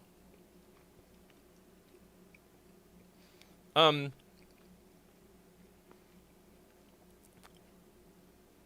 drummer loves deathcore and was tired of softer metal, so you wrote that for him to have fun on. Yeah, I mean,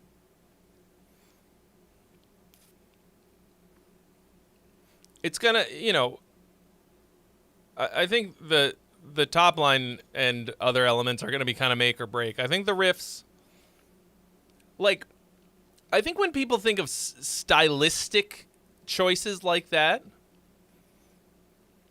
they also think that there's like this this other kind of component, like deathcore, like the musical part of it, like the notes that you're playing have to have this certain thing to them, but like you can still you could have everything in this song be identical, like rhythmically, and change out the what notes you're playing, and it would be way more interesting. Like there's a way to do that. I'm not saying that you should do that. None of it sounds bad. It's all good. It's heavy. It's chunky. But like I guess to me the riffs all sound like pretty stock. And sort of, yeah, Jim, exactly. Chordal interest. I mean, I think that 95% of metal just doesn't fucking have that.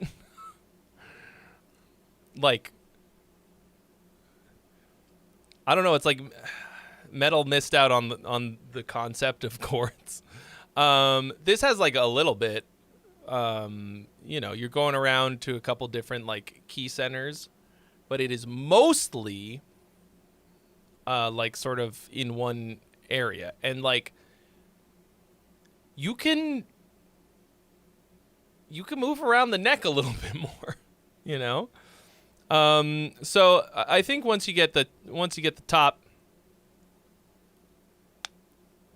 top line and some other stuff on there, like it could be awesome. I don't know.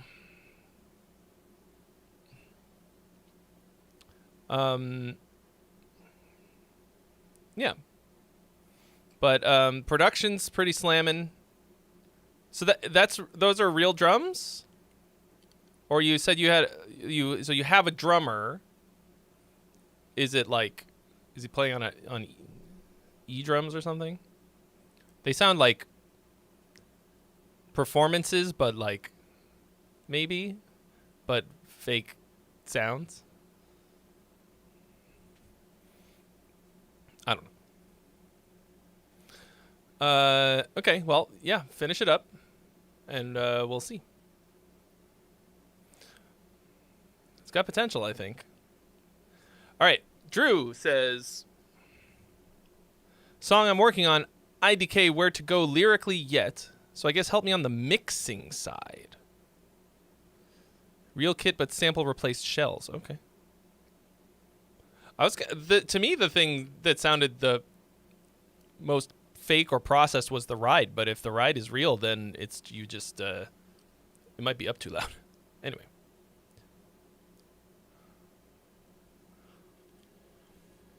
All right, here's Drew. Eventually.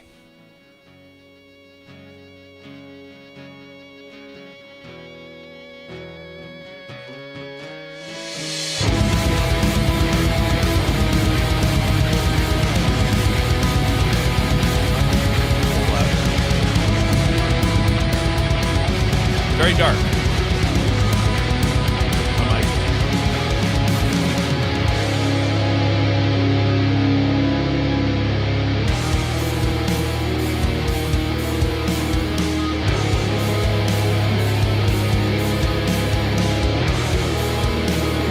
A lot of low end on the guitar too. Or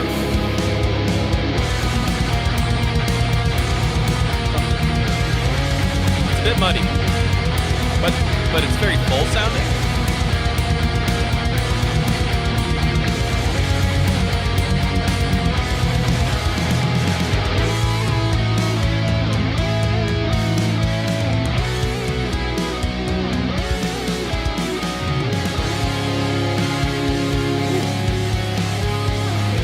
Butt rock third. Major kingdom.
The Real G Malik, thank you for following on Twitch.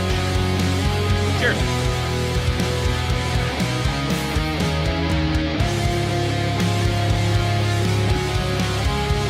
Malik, all the information that you need is right here.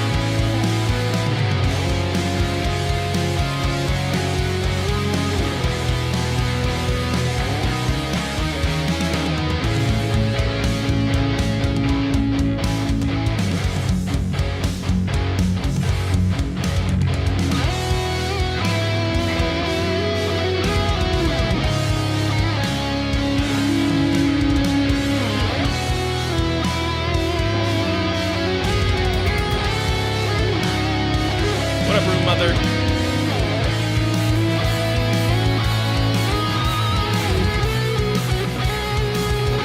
That's a nice switch into triplet time.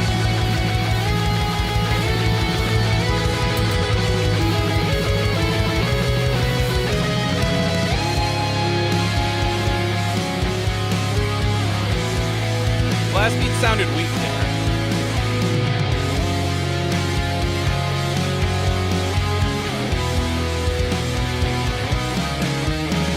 Part's cool though.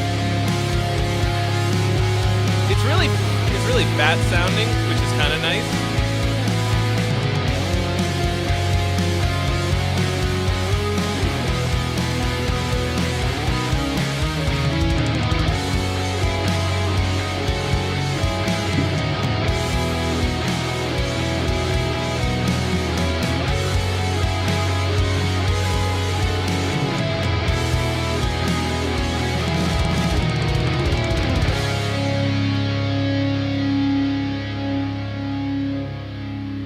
Cool, not bad. Like in terms of the mix,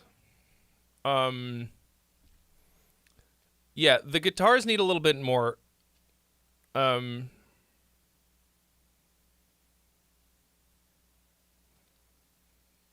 a little bit more snarl. To me, like there a lot of low end.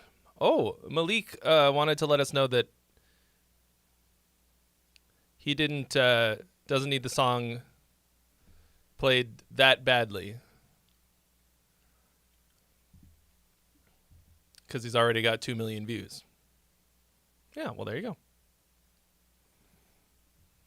Sounds like it's not worth the juice is not worth the squeeze. So it's to me, it's not necessarily about rolling off the low end. Like, you know, there's a couple of different ways to reduce the amount of bass in your guitar, right? You can usually more gain also increases the bass, right? You can turn down the bass knob on the face of the amp, which is like one way to do it. You can high pass it with an EQ. You can like roll off the low end with an EQ. You can use the sneap trick of right, using multiband compressor on the like around 100 hertz to keep it from like all over the place when you chug. I kind of like, what else am I thinking? What else can you do? Like, now it might just sort of sound like there's a lot of low end because it might be the bass. But it feels like there's a lot of like this sort of masking in the area where there needs to be definition between the guitar, bass, and kick drum specifically. The kick drum and bass are always going to fight. You have to declare a winner. Like you have to go and be the referee and be like, you're going to live here and you're going to live here. I think there needs to be more clank in the bass. Right now the bass sounds really like too bassy. It needs more definition.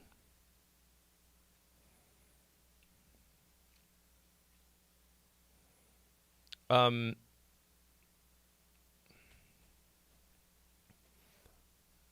lot of mixing takes place in the mid-range. There's a lot of like implying of things. How do I put this? Like, it's like the battle for space happens a lot in the mid-range because that's sort of where we hear things the most clearly, right? Like that's where the sort of definition, like for speech especially, happens. And so like a lot of the other stuff can become less of a problem. Like things will sound less defined or more well defined, or not if you do it wrong, but like by figuring out where each thing lives in the mid-range part of the frequency spectrum. And then low end is like mostly that battle between the kick and the bass. So what you have to do is kind of like notch out one of them and like boost the other one. Like you got to make a hole for each one in the other one so that they can kind of, I don't know.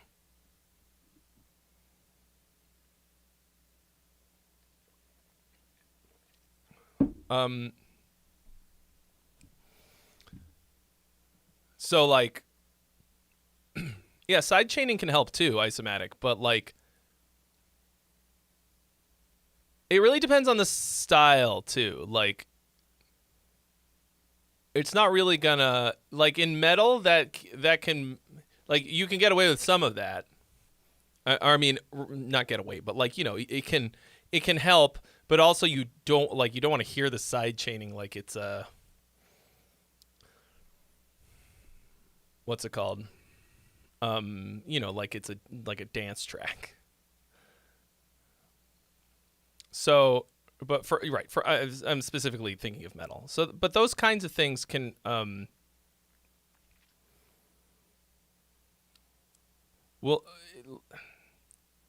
it'll keep from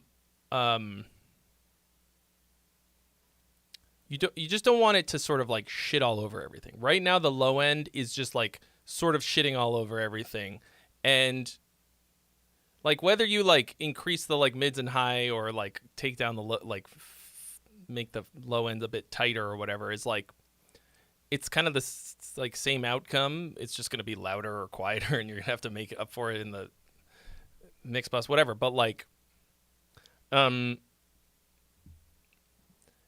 getting that like fatness in the low end so that it still hits real good without it sounding flubby is like is such a dance. And like I don't even really feel like I'm very good at it. But like it's such a huge part of the battle. So I think you're going to like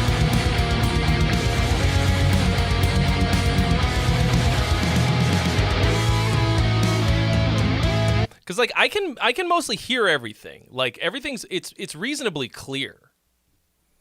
And it feels like full.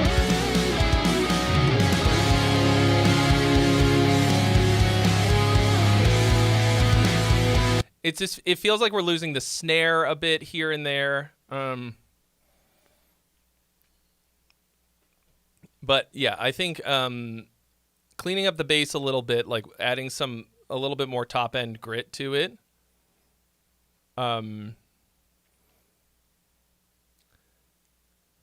Doing something about the low end on the guitars without neutering it. You know what I mean? I'm trying to think of like the fattest heavy mixes that I've heard. Where like it feels full and fat and heavy, but also really clear and nothing's fighting. And the first thing that pops into my mind is Nickelback. Because regardless of whether or not you like their music, you cannot fucking deny the god tier production on that shit. Like some of the best sounding heavy music mixes and production you will ever hear in your life. Some of the most fucking in tune guitars, incredibly clean everything, but it doesn't sound like boring or sterile really. Wild.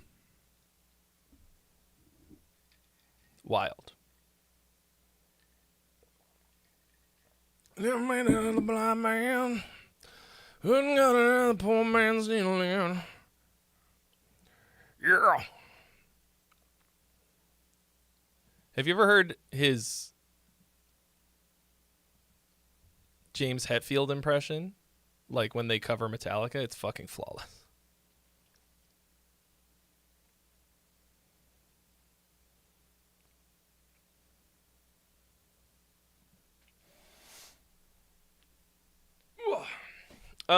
So on the song front, this is like, I think this will be incredibly easy to write vocals for. Like, this will,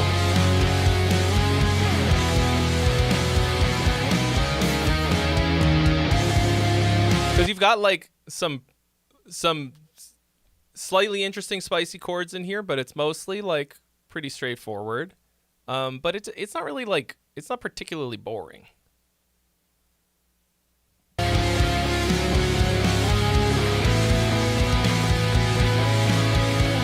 Like, pretty straightforward. I did see that thing about Portnoy and Nickelback. I mean, it's the only band he hasn't fucking played with at this point, right?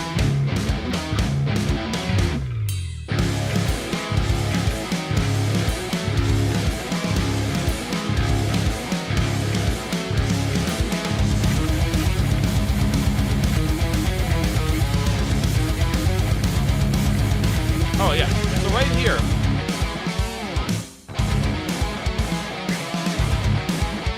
So I really like this part.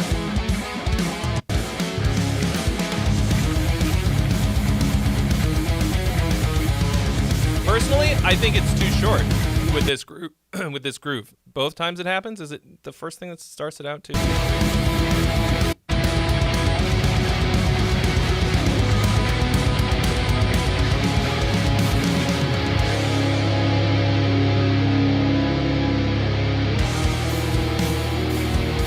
So, I would like to hear more of that. I mean, that's like my favorite type of beat. Kind of two-step power metal, whatever. Thrash 2 and 4. Take it to church, as they say. But to me, it feels a little out of place if it's only that short. Right? Because everything else is like really big and slow and wide, like me.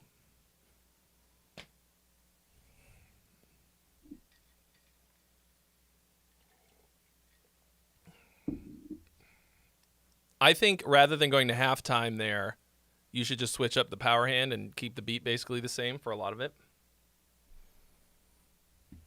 I think it's pretty cool, though. It should be really easy to write to this.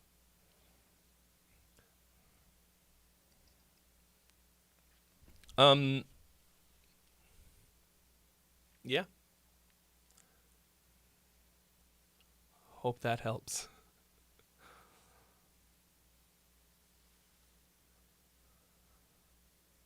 Yeah, I didn't see that shit coming, did ya? No.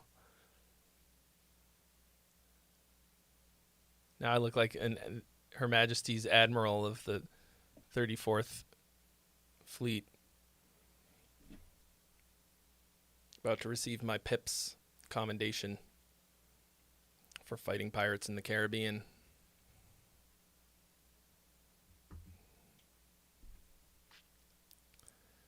That's... I can't believe that guy didn't want to pay me $20 for my opinion of his rap song.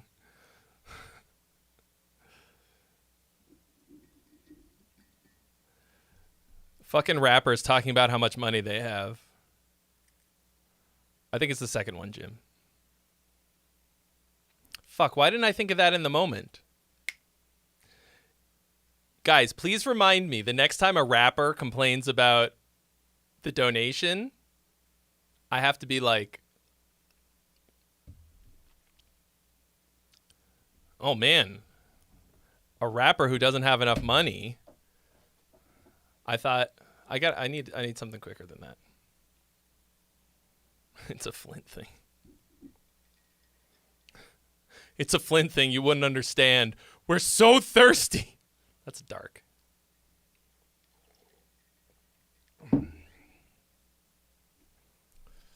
Apparently it's fixed, though.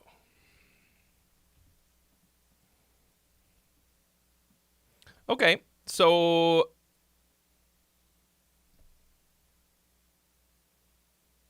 Anybody got anything else? If not, we'll go over to Twitch and do some...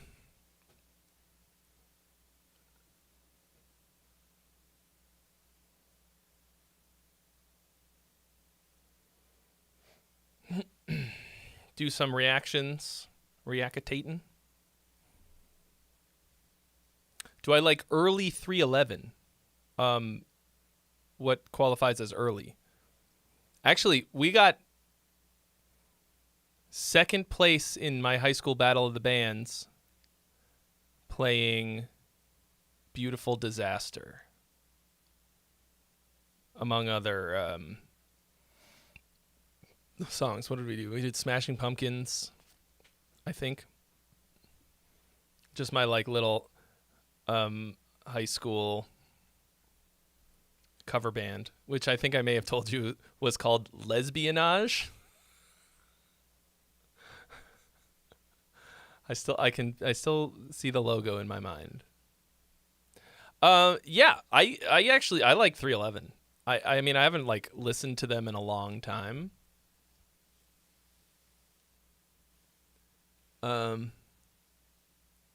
But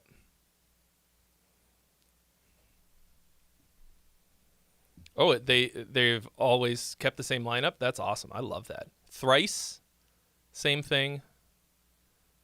What are some other bands that did that? I was gonna say the Beatles, but Pete Best.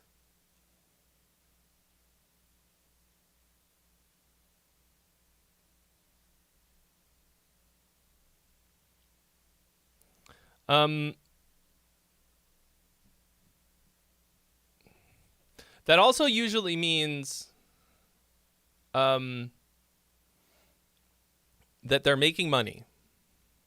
Like the biggest reason that people leave bands and members change is like if they're not making money, and if they're poorly managed.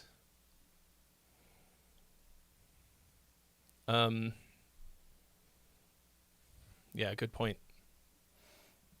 Lisa Mann, Rent-A-Gent. Did you also think of Hire a Squire? Lisa Mann, Rent-A-Gent, Hire a Squire? I can't remember. For some reason I thought of that.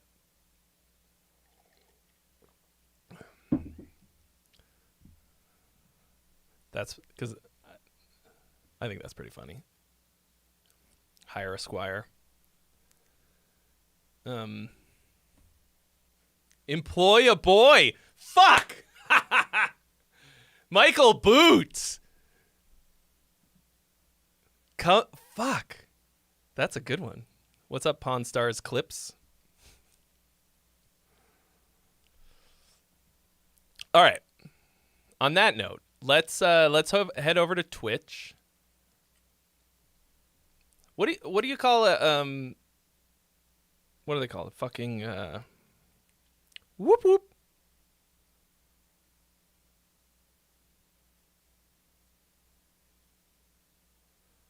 Escort. Support an escort? That's a stretch. Anyway.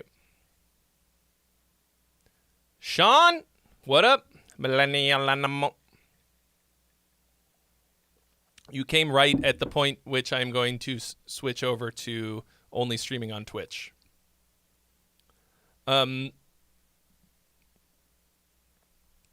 Extort an escort? That's not bad. Okay. Cool. So...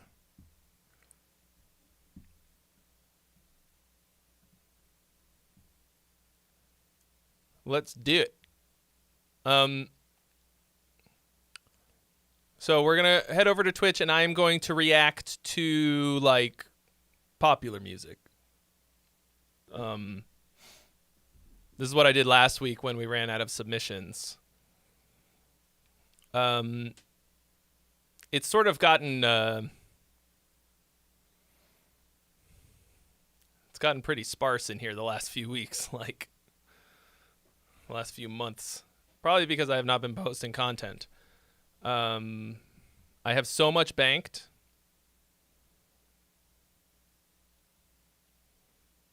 I've just been waiting because most of it is like related to the course that's coming out, and the course has to be ready to go.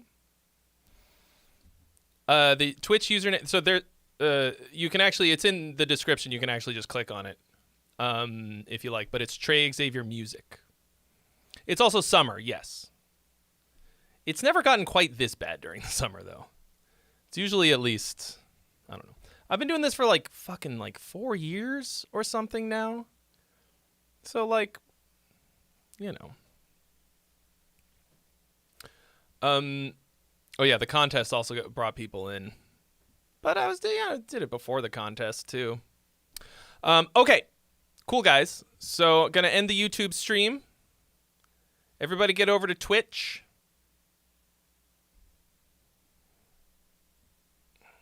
Let me know that you came from YouTube, like, by doing that. Thank you for following. Okay. Everybody ready to go over to Twitch? I'm gonna end the YouTube stream now, okay?